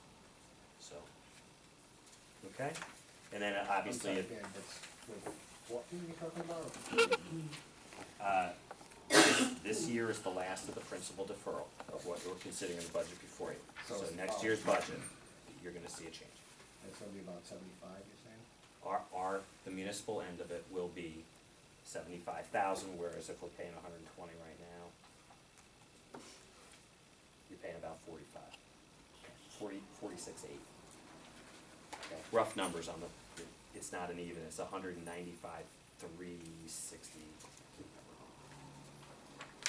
Okay, next page, and I think that Gordon would agree, and I'll have to make the qualification that our bonded indebtedness, comparatively speaking, is low. You know, the Town Hall Riverviews is gonna be paid off in 2019, Bakerville is here. But whenever you say that, you have to acknowledge that, you know, we owe, what, 7-8 million up at Region 7, and we got a half a portion of that. So, in terms of municipal debt, it is what it is. That debt up there exists, we acknowledge it, it's not part of our budget on this page, but we're sure paying a lot of debt service in that Region 7 line item. And the taxpayers agreed to do that, the school's in good shape, they're keeping an eye on it. Anecdotally, not to take time, but I'll occasionally get calls from bankers trying to find out if we're gonna put out any more debt because they wanna buy it, because our ratios are so good. They consider, despite the small size of our town, they love to have more of our paper if they could get their hands on it. What's involved in the open space line item? It looks like it's dead out in June 2027, is that Jones Mountain and Phillips property? Yes, it is. Yeah. You have, that was bundled with the New Hartford Elementary. It's actually a single note that is prorated through our office to show. You had the Gula property, I believe, and Jones Mountain in there, right? So we had, what was it, $1 million acquisition up on Gula and $1.5 million on Jones Mountain. Done that with the $2.8 million renovation of New Hartford Elementary, all done at basically the same time. We did get reimbursement on, obviously a little bit of everything. The land trust kicked in on the Jones Mountain. We got some state funds on the Gula, and we also got state reimbursement on the school. I could get you we have the Lodi, it's a fixed payment schedule out through forever. There was, I think, Reggie, it might have been you that asked about me to call Dennis Dix and our guys to see if there was any value towards refinancing the debt. They indicated that they did not see any value to it. Okay, commissions and other agencies. I have one question, and it's just a question because it comes totally out of ignorance. There's no judgment. Senior citizens, what do we get for $33,587? Is that the salary of the director? You get salaries and supplies. You get Gene Barnacote basically at about 20 hours a week, and then you get, so we send them $700 a month. Yes, for supplies. Seniors get about a $700,000 stipend per month, and that gets combined with the, if you go back, and this was a point of discussion in the last selectmen's meeting, that municipal agent for the elderly, they also get that, Okay, which thank you. goes to Gene and the seniors. So, all in total, they're getting That's all, you answered it, thanks. $35,000. Okay. I'm just wondering why there are two commissions that are not included here, as being funded by the town. Obviously, one is the Commission on Aging, and the other one is the properties of the town, the parks themselves. Like we have Sandcliffe Cove, 5,600 to maintain that property. Why are we not allocating the same thing for each of the town parks so that they can be maintained as well? I'm just throwing it out there. Is this the proper place to include that? Because In the right rec now, budget.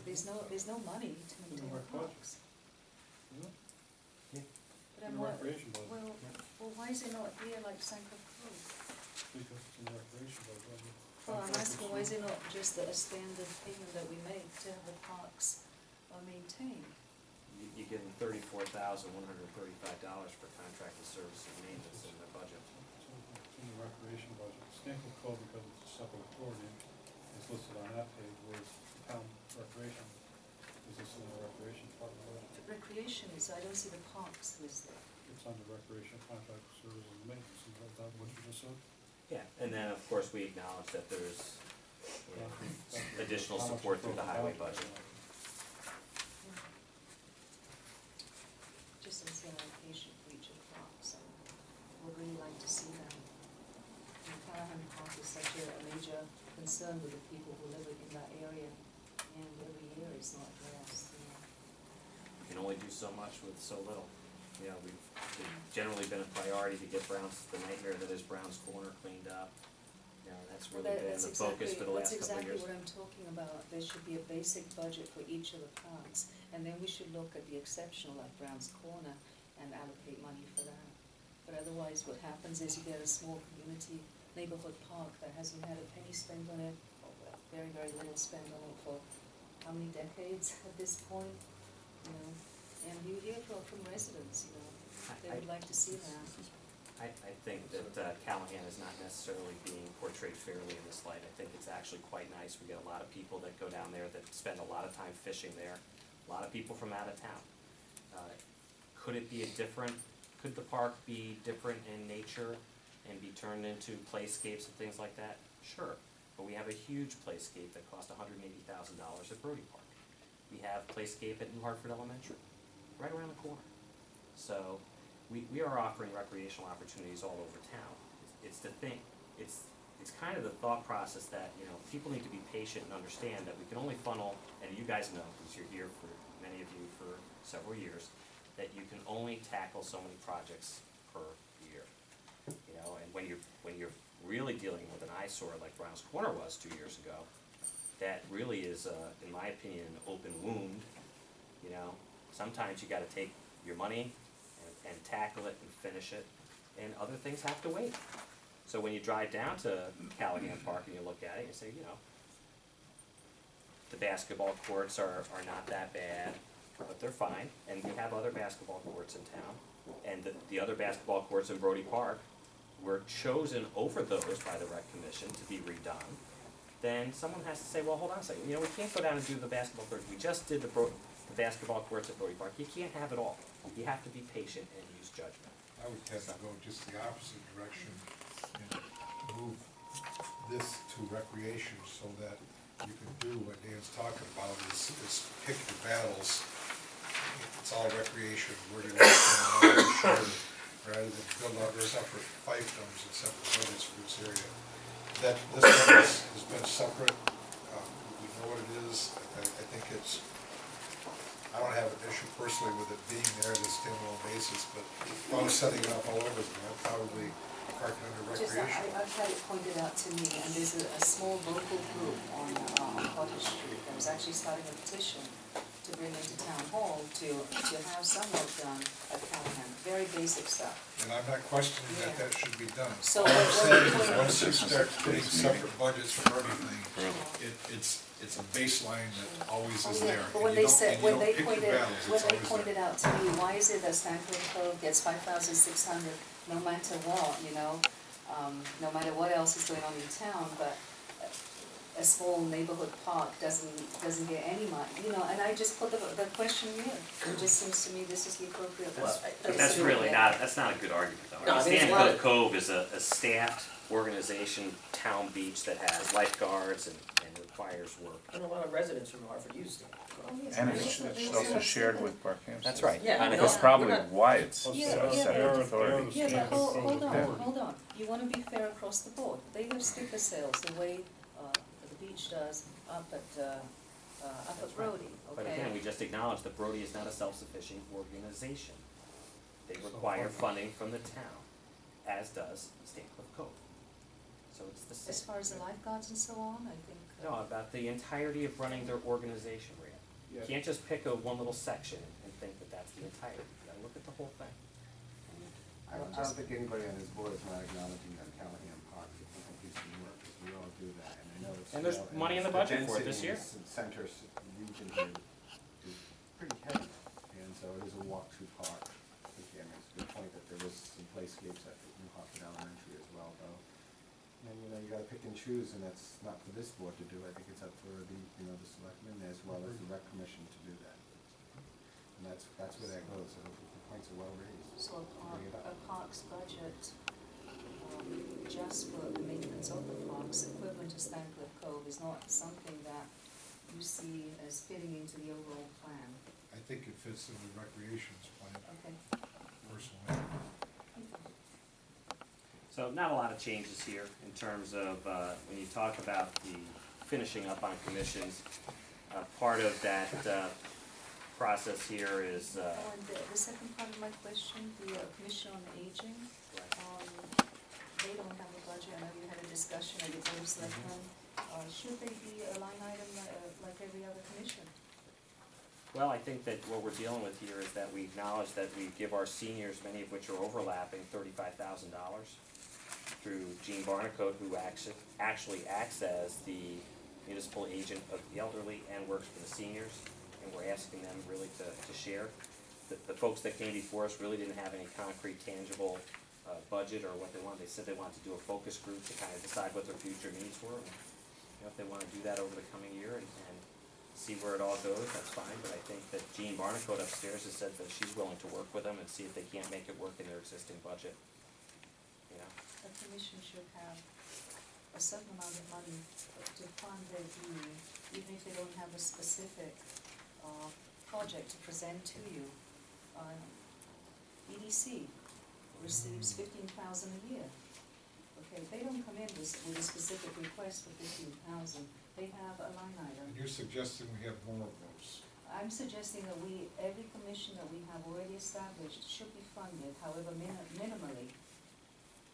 I don't So- think we should add subdivisions. The more you start adding to it, you're just adding to it. What you- Economic development Yes. probably wouldn't be at $15,000 a year had we not started giving them a separate breakout as opposed to having it come out of some other joint fund.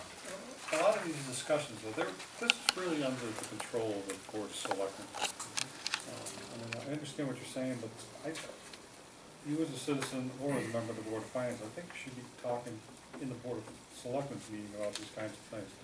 Well, we're here to review the line items that are here, are we not, Ben? Not what we think should be added into this budget. We're looking at the town's budget to function, to move forward. If I see a commission that is not included with any kind of a funding mechanism, I'd like to know why it's not there. It should be, even if it's $500. I think you got your answer as to why it's not there. I heard it was combined with another area. To me, the more we can do like that, the better. You can point to other opportunities to combine, but I would go in that direction once again, as opposed to subdividing it more. And I like the idea that it gives the leadership of both the commission and the town some flexibility as to where they want and need to spend their money. Plus, not every commission may need funding. moving along, we hit the capital expenditure budget, which I know that we talked about our last meeting. Do we have any further questions on that?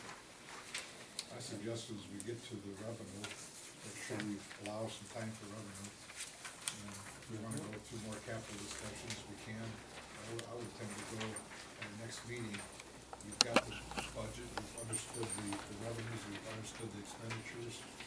what do you wanna do with it? That's what the next meeting is for. Fair enough. Yeah, let's do a real quick break and come back and wrap up the revenue and hopefully call it a day. No, no, no, no. It's part of the statute, it's part of the statute. Over 20 million budget, you can allocate up $5,000. I'll talk to you later. Because it has to be a request from either the selectmen or the Board of Education. No? We just, The drink, Okay. the drink, The, full ballot. go ahead, please. I'm sorry. You taking up the motion already? when you talk about revenues here, I think that we all had, we put in our number, I think I talked to you at your last meeting that last year when we talked about what percentage of tax collection and things that goes into, we've been using, what, 97.5 then? That's what we have been using? Over the last 2 years. We had actually gone down in the 10-11 budget and then restored it back to 97.5% tax collection rate. In talking with our tax collector, Mrs. Sheffield, we're currently at 97.3 right now. Would you say 97? 97.3 as of a few days ago when I talked to her. Okay. That's obviously when you start talking about projections for current year taxes. You know, I think that by going down to 96, we made, you know, a conservative estimate in that year because we're really concerned about what was going on in the state and the deficits and things like that. But, you know, this budget that we have now holds that projection in place. It really doesn't call for, you know, when you talk to Mrs. LaPlante, is really estimating, and of course in my things we have, I still have Donna's line items kind of yellowed as well as the building inspector's line items because we're really kind of flatlining those projections and I think that we can maybe fine tune them a little bit by the end of the process. Short-term interest, I think in Gordon and I talking about our change to Northwest has been a profitable arrangement. So if you look about a third way down the page there, we had 20,000 in last year's, we're moving that up to $35,000. Parking tickets is a nominal. Dan, do we have a year-end revenue projection? Yes, we do. Could we hand that out so as we're doing this, we can kind of see what our current year projection is? That might help us from going back and doing something redundantly. You just kind of look at it as you're taking us through the budget.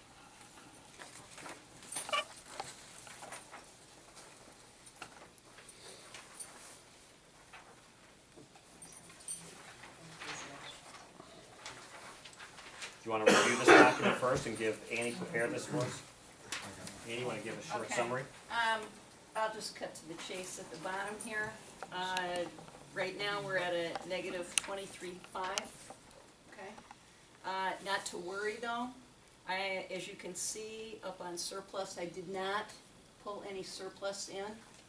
So if you do that, you're buffered nicely.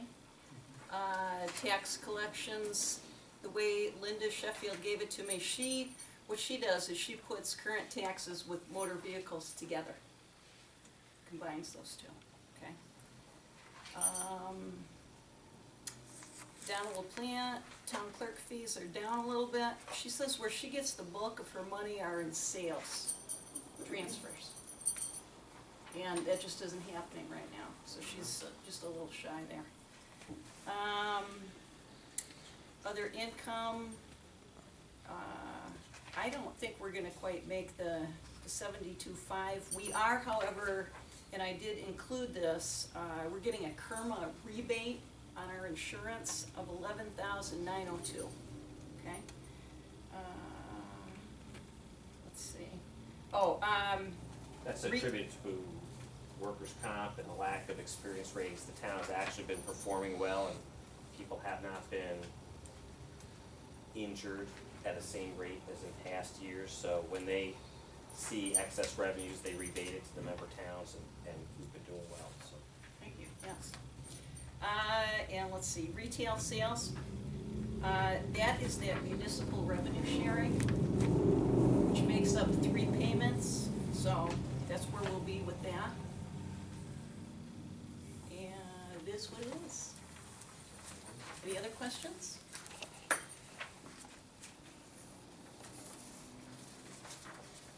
have a question on one, the board of grant, what they call the education job funds payments. How does that show up in the town budget? Is that in the pass-through grants? Or? It's part of,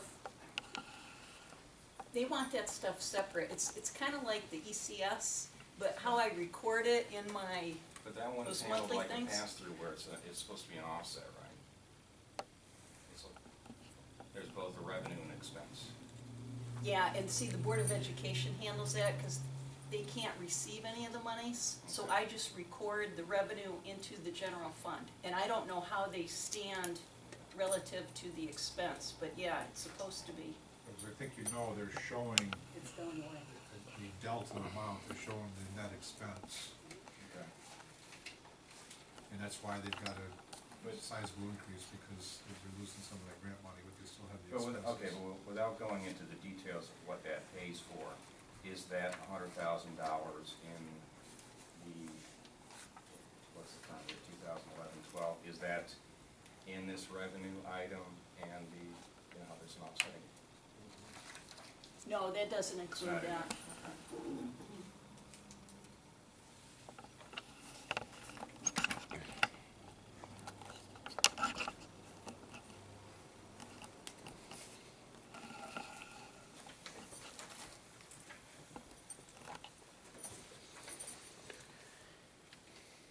Can I ask a question about capital expenditures? It's my first year on the board, as you know. Are we just looking at the bottom line and saying, yes, that's what's gonna be presented as part of the budget at this point, or are you, is When we there? went through the individual capital expenditure requests last meeting, Yeah. my objective, we can, depending on time, I was kinda hoping to get through this and then just get some overall feel for people. Really, the next meeting is all about that. Okay. It's, okay, so this is what people are asking for. I was gonna ask people to kinda come prepared with, what do you think we ought to do? Because it's a huge number, obviously, we're gonna get another opportunity I at have the a next problem meeting. with it myself. But I think it's quite a debate. Yeah. It'd be nice to have people really formulate their thoughts so that we can come back and Thanks. really kinda know what we Appreciate it. I want to do. didn't wanna miss the one opportunity. No, it's not an opportunity.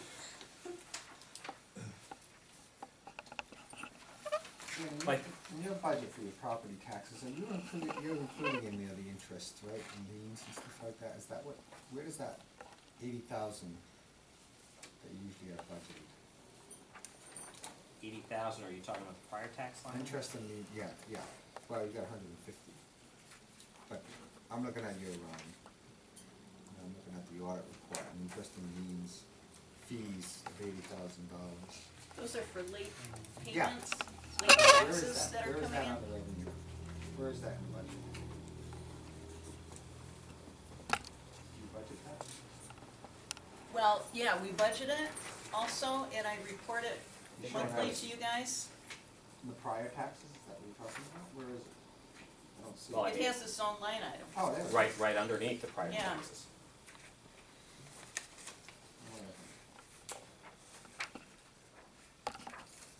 That's $150,000?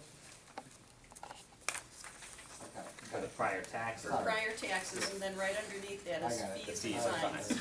fines. That's typically been coming in a lot higher. Well, she's been pretty. Oh, you know what the deal was? She just sent out a letter to all these people telling them about the Potential. tax collection or tax sale stuff that scared everybody, and so they started making up their payments. Don't forget, last year Right. in town, we had the first tax sale in many years. I think Mrs. Sheffield is being a little bit more aggressive considering what's going on in the economy to try to stay up on these things now.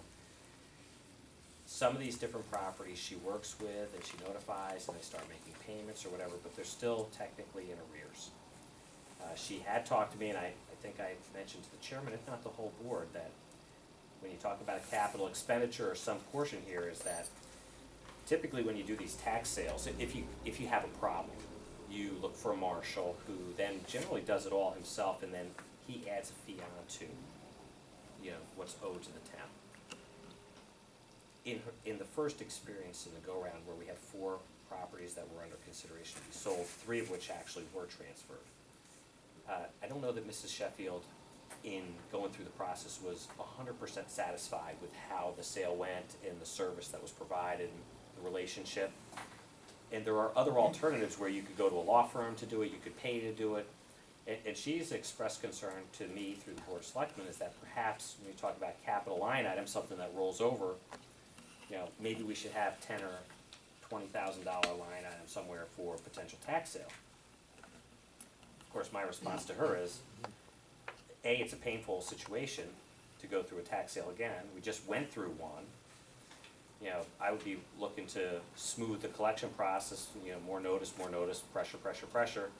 But I like the opportunity. I don't like our existing whole town to pay an expenditure to collect money from those who aren't paying. I'd rather see the person that's hired to do it fee those people.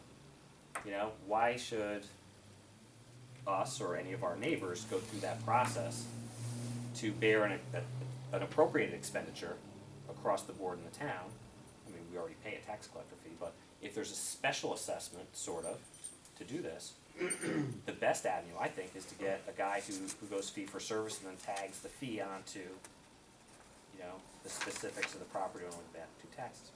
Well, we talked about that, and I said, look, in a perfect world, if we ever had a situation where tax collections dropped, and I think the economy is starting to come around a little bit, and hopefully things get better, but if we ever had the need, you guys know that you can appropriate $20,000 in an emergency situation, or we could go upstairs and we can have a town meeting if we really thought it was really, really bad. Do we really need to put in an expenditure in this year? We have this, you know, type of, you know, expenditure situation, a lot of people coming to the table with needs into that. So I think I've talked to, in the interim, as we have this conversation over a period of several days, Mrs. Sheffield is working with some of these people, and I see the list is changing because people are coming to the table and they're paying.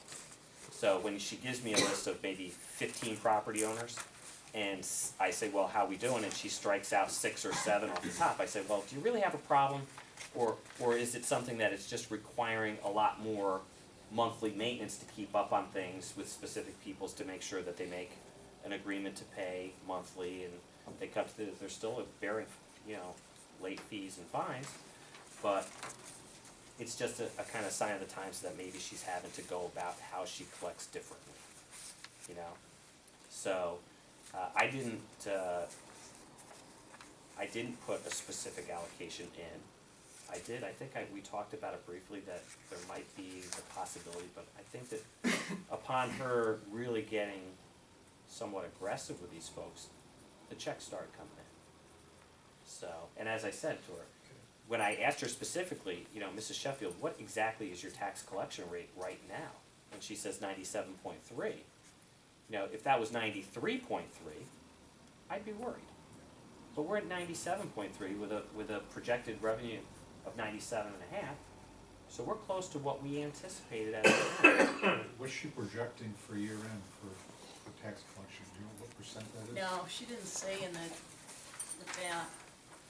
You know, I was looking, she sent me an email, and unfortunately, when I was planning on taking the day yesterday and prepping for this meeting, I spent the whole day at the fire.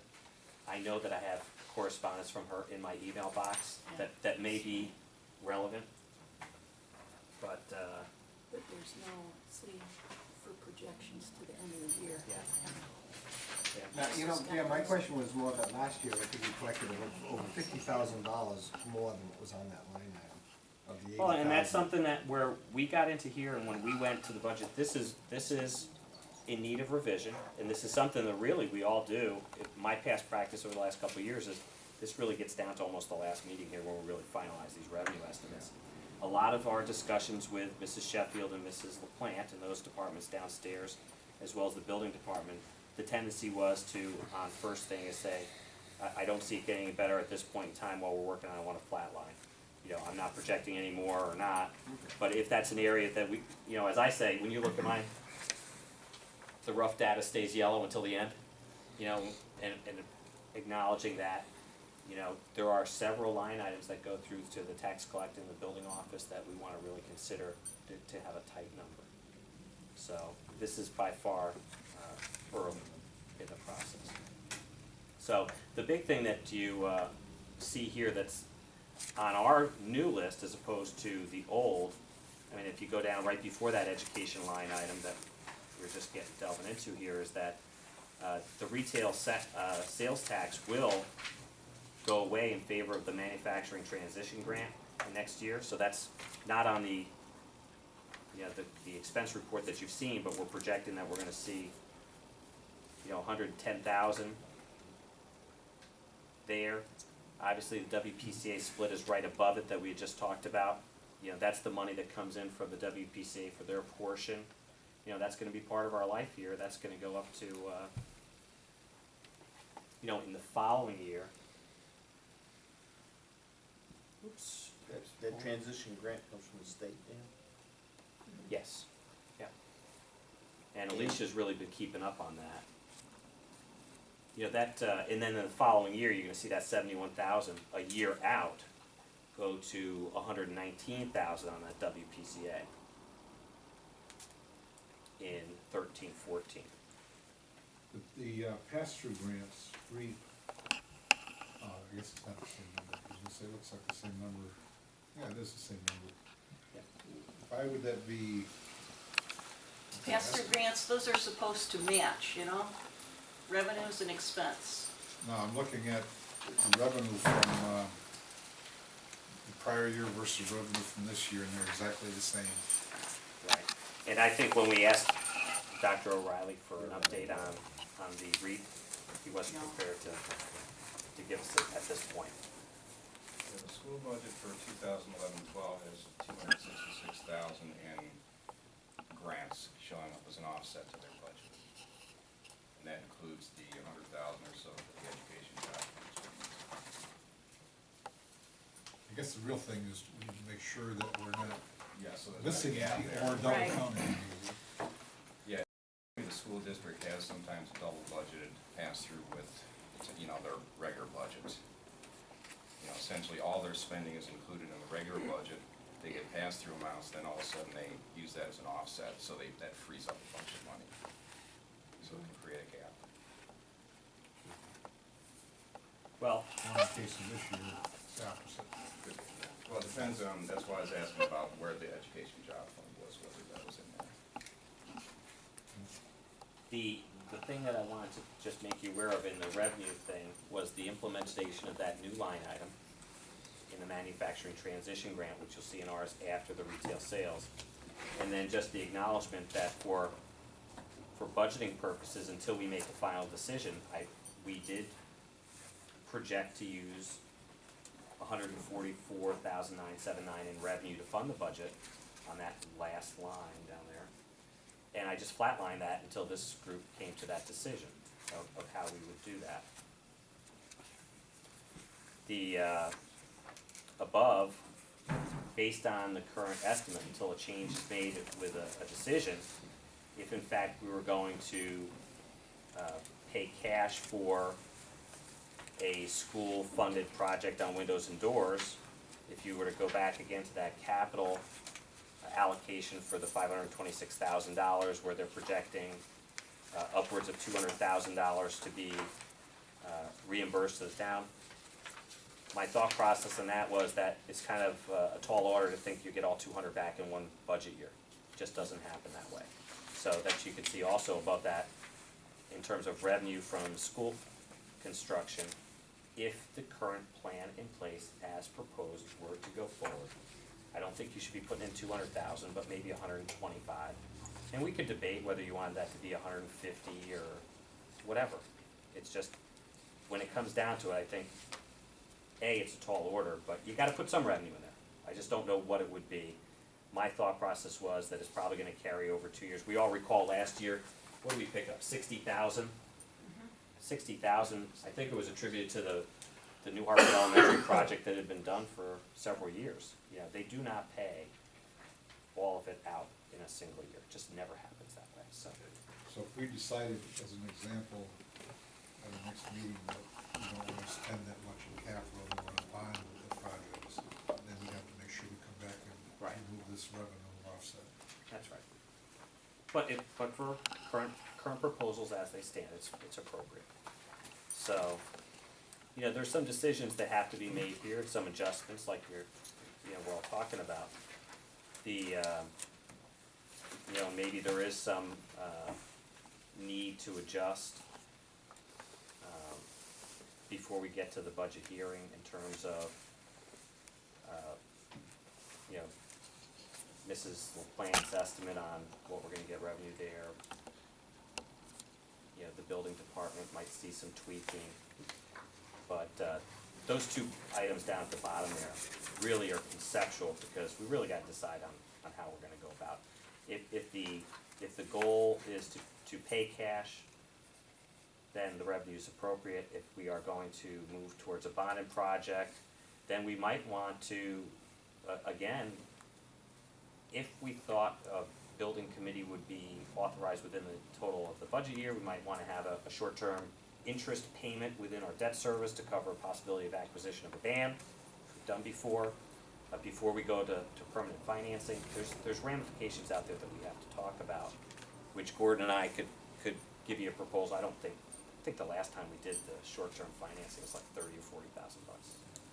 But, you know, several of these things have to be considered.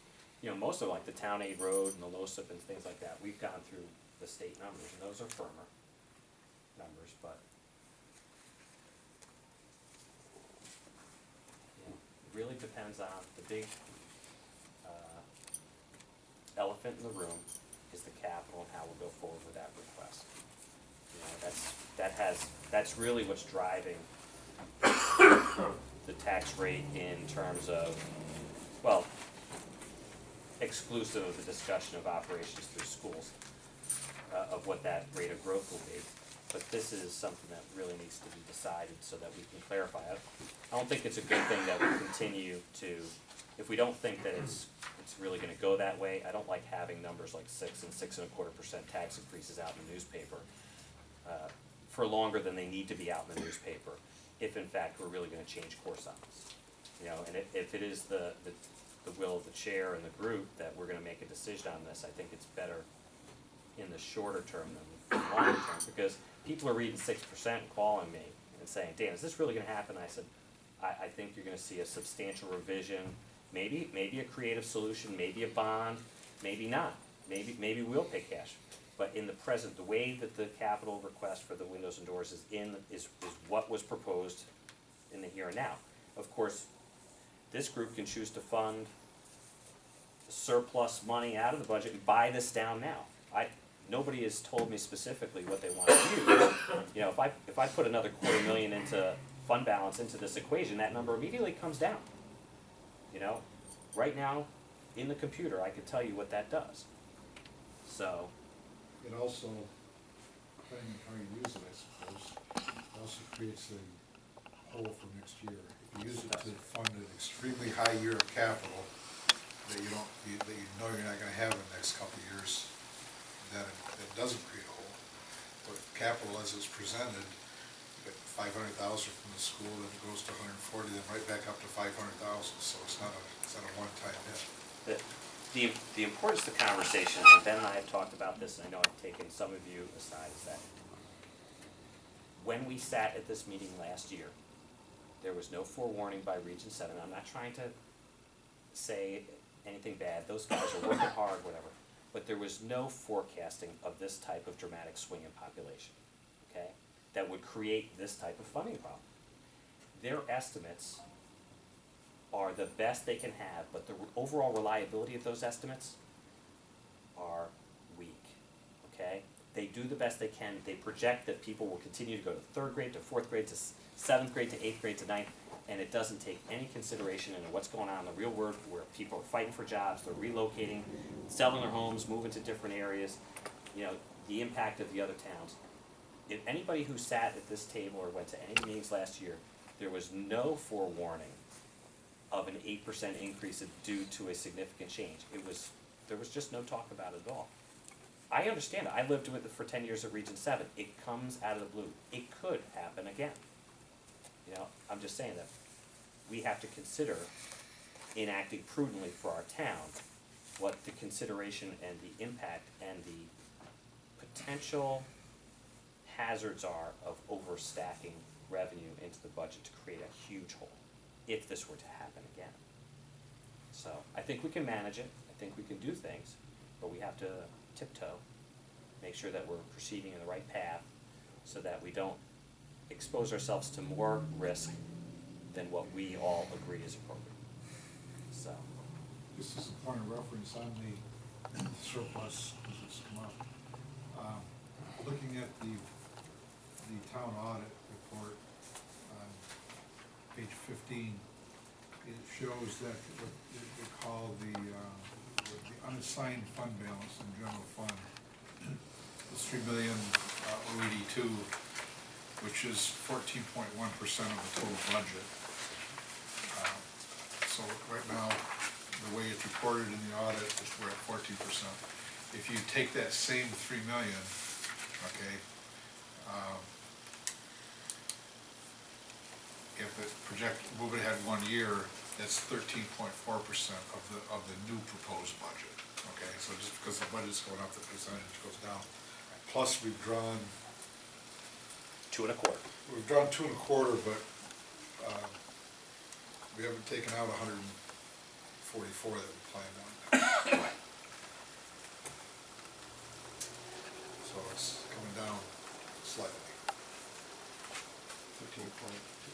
Sorry? What was the number, 14. No, yeah. This year's budget. If it's 13.4, if it was, if you just use the same number and apply it to this year's budget request. And that's not, what Ben is saying is, now, don't forget, our auditors gave us the tutorial on that. He's talking about unassigned fund balance. We also have assigned fund balances, and some of which those funds are able to be tapped into. Okay, there's another, 3 or 4. Some funds can't be, okay?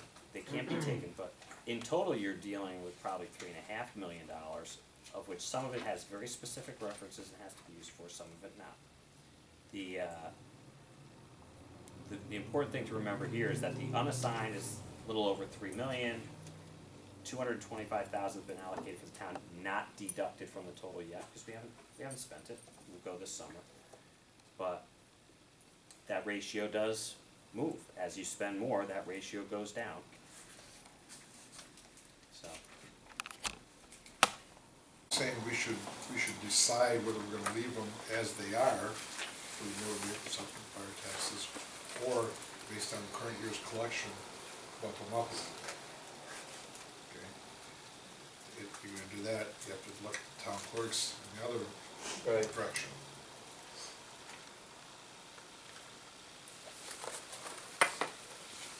We're gonna get a projection that it's only gonna be 87 in the town clerk's, but it's coming back again at 110. Right.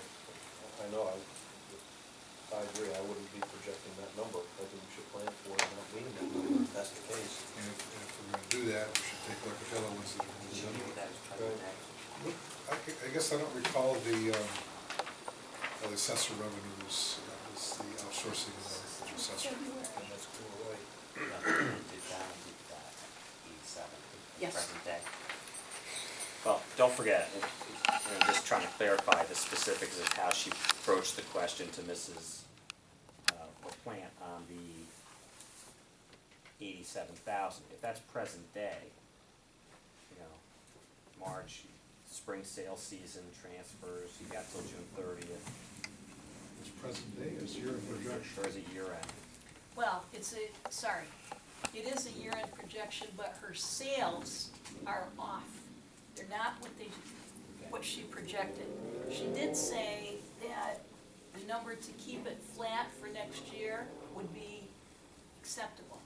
So I'm gonna depend on what's going on out there with sales. That's where she gets the bulk of her money. I'd really like to pose the question a little differently to her, to to see exactly how firm she is in terms of, you know, if she thinks 90,000 is the number you're in, or, you know, how firm she is on that. I'm just trying to see the actual year-to-date. I'm not seeing it. Conflict revenue. She's at 53,000 year-to-date. She said she'd bring in another 30, she's thinking, Okay. to get to I see June why she's 30th, projecting which is that. where I got this number. Well, then maybe we should agree to take that down a little.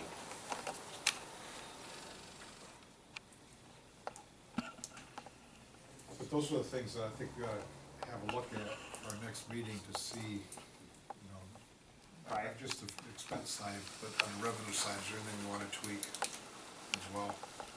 Well, what we can do also is, you know, obviously run you a couple different scenarios to show you what it does.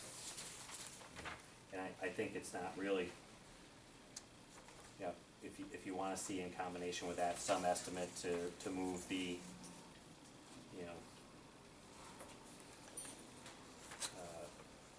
the allocation from surplus up to, if you're at, and I'm gonna start using rough numbers here, but if you're at 145,000, you wanna see what a $250,000 does. Might not be bad to have a couple projections, but it'd be also if somebody could bring a laptop, so with the budget loaded into it, I got it right so here. that we can make bottom line changes. In real time.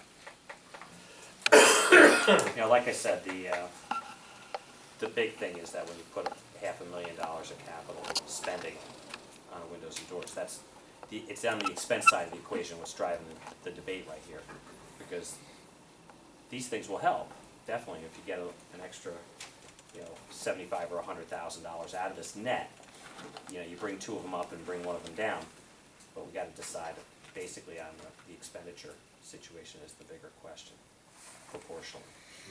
So,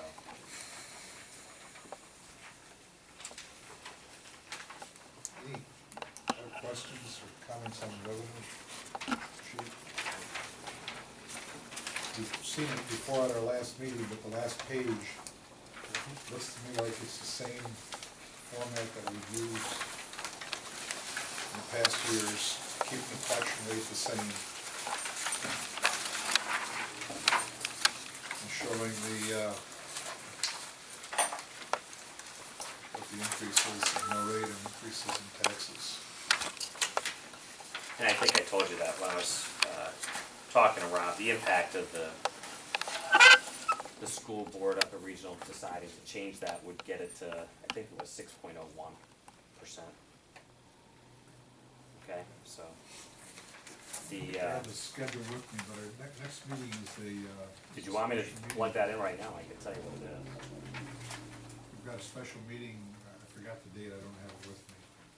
I'll get a notice out earlier so we can see it, the timing of it, but, yes, it is. Next Thursday. Next Thursday. Okay. And just for the FYI, if they were to get down to just under 7.5% increase, they would go $8,416,023 in their allocation, which would require $585,000 in new funding, and you can get the exact of what the current projection is.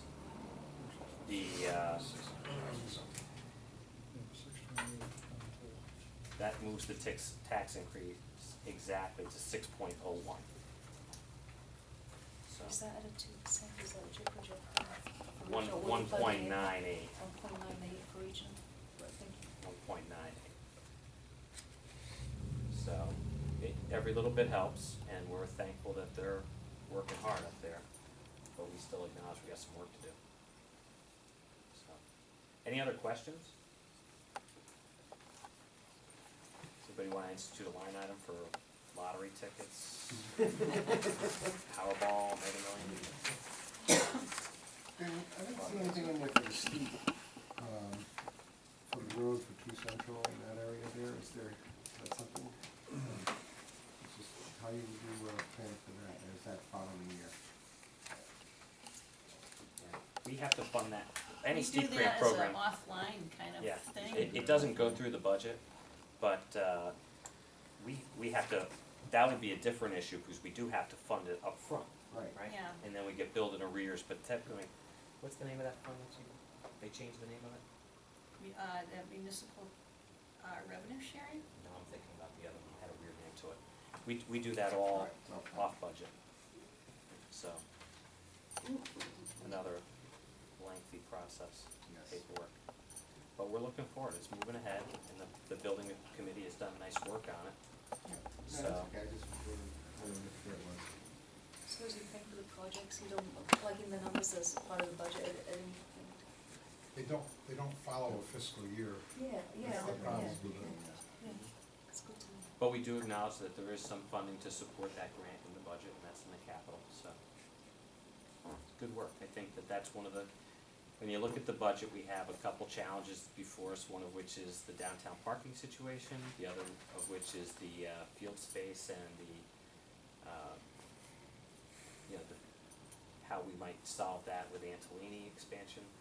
Really don't get a whole lot of, complaints about anything else, really, in terms of what's going on. There's a couple little things that I think that we can fix, or at least move towards fixing. I think that from this perspective, the next thing that will confront us is public safety, because I think that we're probably getting to the point where we need to take a look at that, maybe in next year's budget. Maybe increased hours, maybe part-time, segue it in, but see what you can get there. But, the thing I see is that, again, the selectman's office continues to run with limited administrative support, and Annie and Christine just keep on getting tasked with doing more stuff. And if these FEMA things keep going, Annie's gonna be pulling her hair out, and Christine, again, all these grants, all that paperwork gets done, the reporting work, and then the fuel oil assistance and all that stuff, it never stops. The Department of Public Health with all the water system regulations now, all gets done. It's a lot of work, I think that's for the future though. Any other questions or comments before we wrap it up? If not, I would say. One question, Dan, if we were to change from state police to our own constabulary, how much notice do you have to give to the state police? I mean, are they year to year, or are you contracted? It's, you're quoting me on the contract, I think it's 60 day out. Oh, okay, all right. Not locked in for a year. No. I think it would be helpful if we come with these specific recommendations, maybe not necessarily specific. It might be a matter of buckets of money that we wanna change, or do we wanna leave it as it is? I'm probably all hard pressed to accept 6% tax increases. If that's the case, what do we wanna change, whether we get very specific, or whether we keep it in larger chunks, so that we can come out at the end of the meeting with a recommendation and get it back to the town and or schools. If I might just do my, well, I always have you here, put forth one last statement. The general government budget is $67,000 increase on $1.4 million. The education budgets, I love them all, I have children in the schools, I have spent years of my life dedicated to improving them, but you cannot balance the education budget on the back of it. So physically, there's not enough money in that budget to possibly do it. At 1.5%, the Board of Selectmen thought it was a reasonable request. Is there areas where we could trim work with you guys? Of course there is. But we acknowledge that there's things there. Yes, our capital budget's going up $50,000 too. In total, it's, $120,000 that we're asking for, less than 10% of the total increase. If you were just to apply that to the ratio of what the school budget is to the remainder of the town, 10%, it's clearly that the schools are 85%, or 75% of the budget. This says 72. But when you talk about just 100%, roughly 75, roughly 25, the increase at 10% in the general government budget is clearly well below, if everything were to grow at an equivalent rate.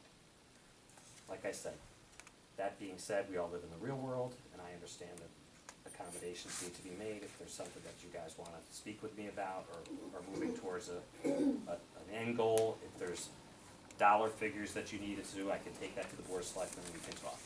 So, I look forward to hearing from you guys and let us know. So you asking us for your input right now, for direction to all the Personally, I mean, it's up to the board, but my recommendation is that, what I would suggest, we bring those recommendations to the next meeting. And if somebody can't be at that next meeting, email the board so we know where you stand. I can't be, but I will let you know where I stand. Because, I mean, this could be a pretty sizable discussion. At which meeting you talking about, at their meeting? No, at our next budget meeting, which is Okay. next Thursday. Yes. Right, oh, yeah, The next Board of Finance meeting. okay. It's gonna be 22nd. a couple hour conversation, I'm sure. Is that okay with the rest of the board members? So you don't think you wanna send direction to them now so they have some time to work on it, other than we come back ourselves on the 22nd and as a board have, Selectmen don't meet till the 27th. pardon me?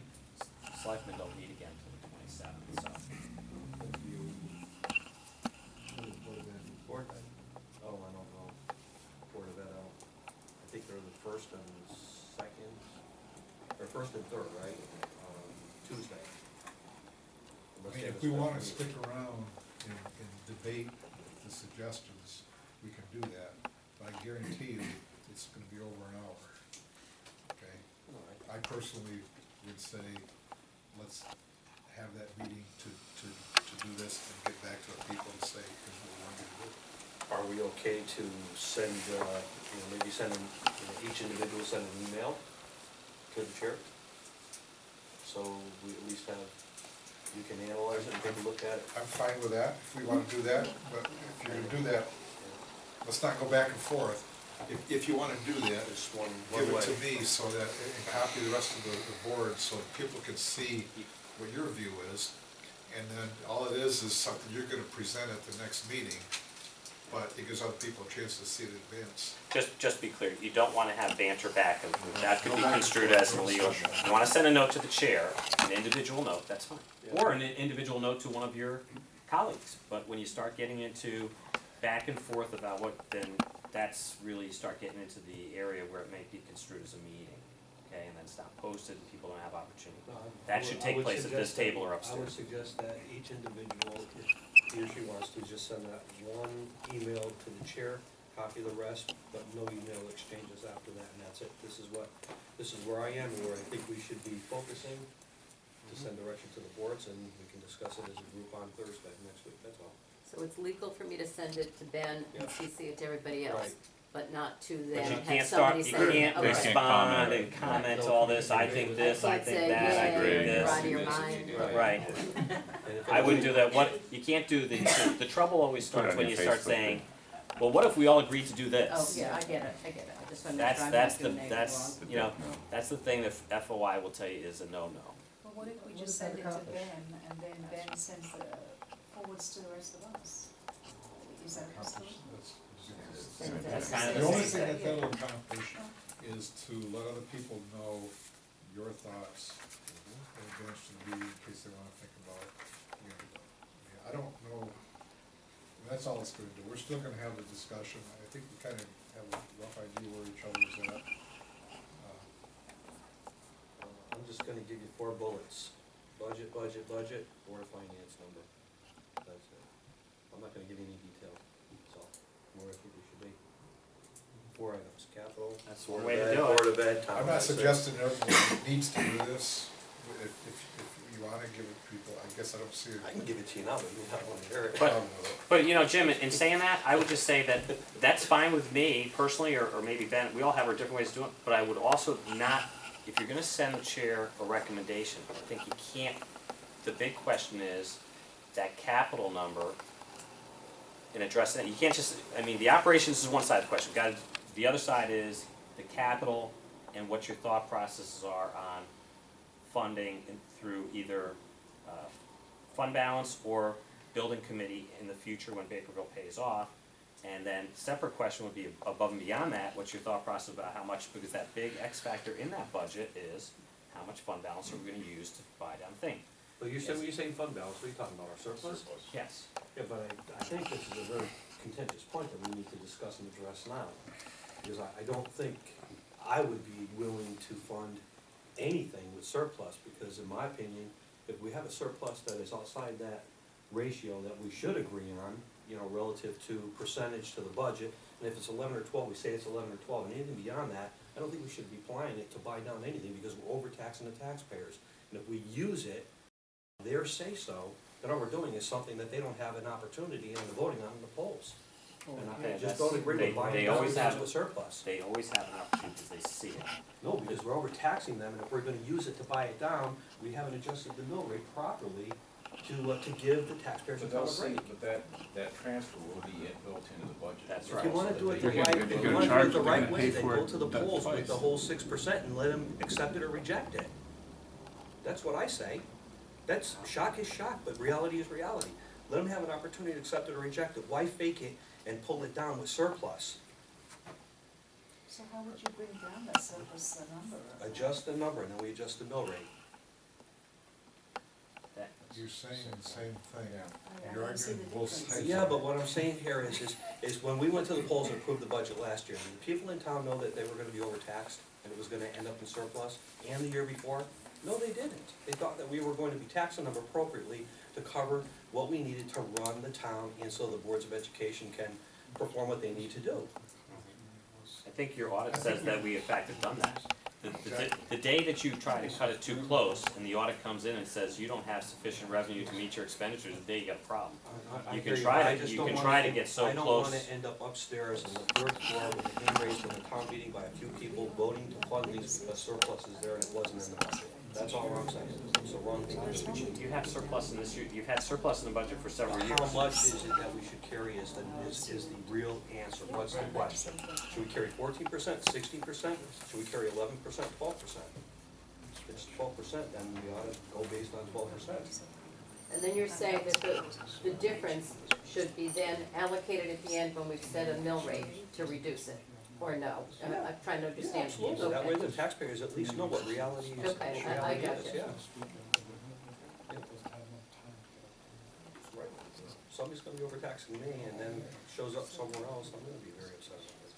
I think that most people in the community, some may not be aware, but others do, is that a fund balance, whether you call it assigned or unassigned, is prudent budgeting and has to exist for us to all maintain the credit ratings that we have. Yeah, I hear you. The question is, to what level? Exactly. What's the So generally what's the accepted number? level percentage-wise? It changes from community to community. You know, and there was a vague discussion briefly last summer here where some people opined 13, and then Chris King was here and saying that, you know, it could be higher because of all these storms and the propensity to have, you know, 7-figure remediation costs like occurred to a couple of towns to the east of us. It's really a decision to be discussed at this table. What is right for our community is why you guys are elected. If you wanna lower it, you just have to recognize that when you plug it into revenue, that's a one-time revenue benefit, and it's a hole in the next year's budget. Okay, so if you keep your spending level up there, okay, and you lower your revenue, you'll help that tax year, but the next year, you're automatically. But if it's there, it'll get spent. Could you apply it toward debt service, take a particular bond or something, get rid of it? If it, you know, and then that way you brought it down and you're not changing the budget in any significant way? Yeah, you can do that. I don't,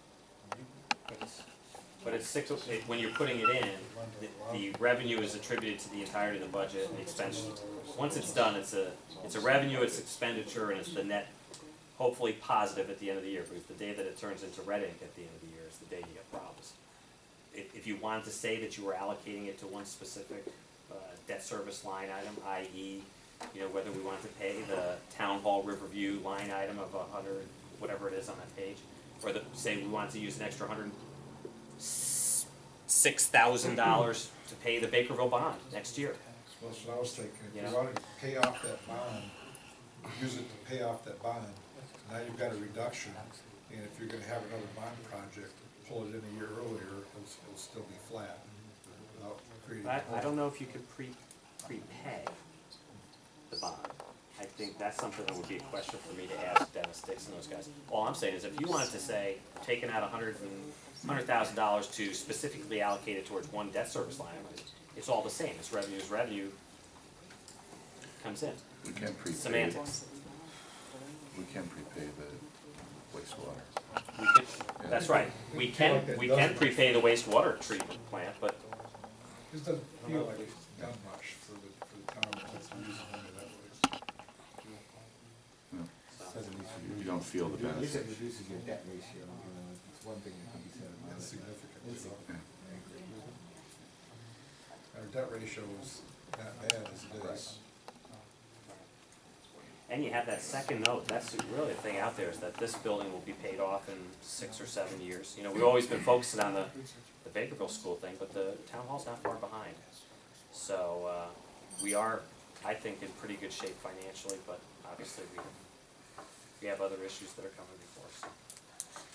If that's all, it's time for some lunch. Well, wrap it up. If we have questions in the school, do we go through you, let's say if I were to get some information from Phil, or? What I would suggest is if we have questions for the school that we wanted to answer at the next meeting, then we could, if you give them to me, I'll get them to them, so they have some advance notice. They're gonna be at the next meeting too? I would suspect that they would be. This should go to the I chair of the was Board going of to Ed. ask my questions to Brian Kilty. When I asked that question, I was told questions go to Brian Kilty, CC to Philip. That's how I got information without stepping on. Shouldn't the questions go to the chair of the Board of Ed? Yeah, all right. And the same is true of And they have responsibility to answer, So Molly and copy you, so you're, if you like. I would, well, for Region Seven, I would send it to Molly and copy our representative, absolutely, and also Judy. I wouldn't expect Molly to be at our next meeting, our local representative, maybe. Motion to adjourn, second, Second. all in favor? Aye. Opposed? Aye. Thank you.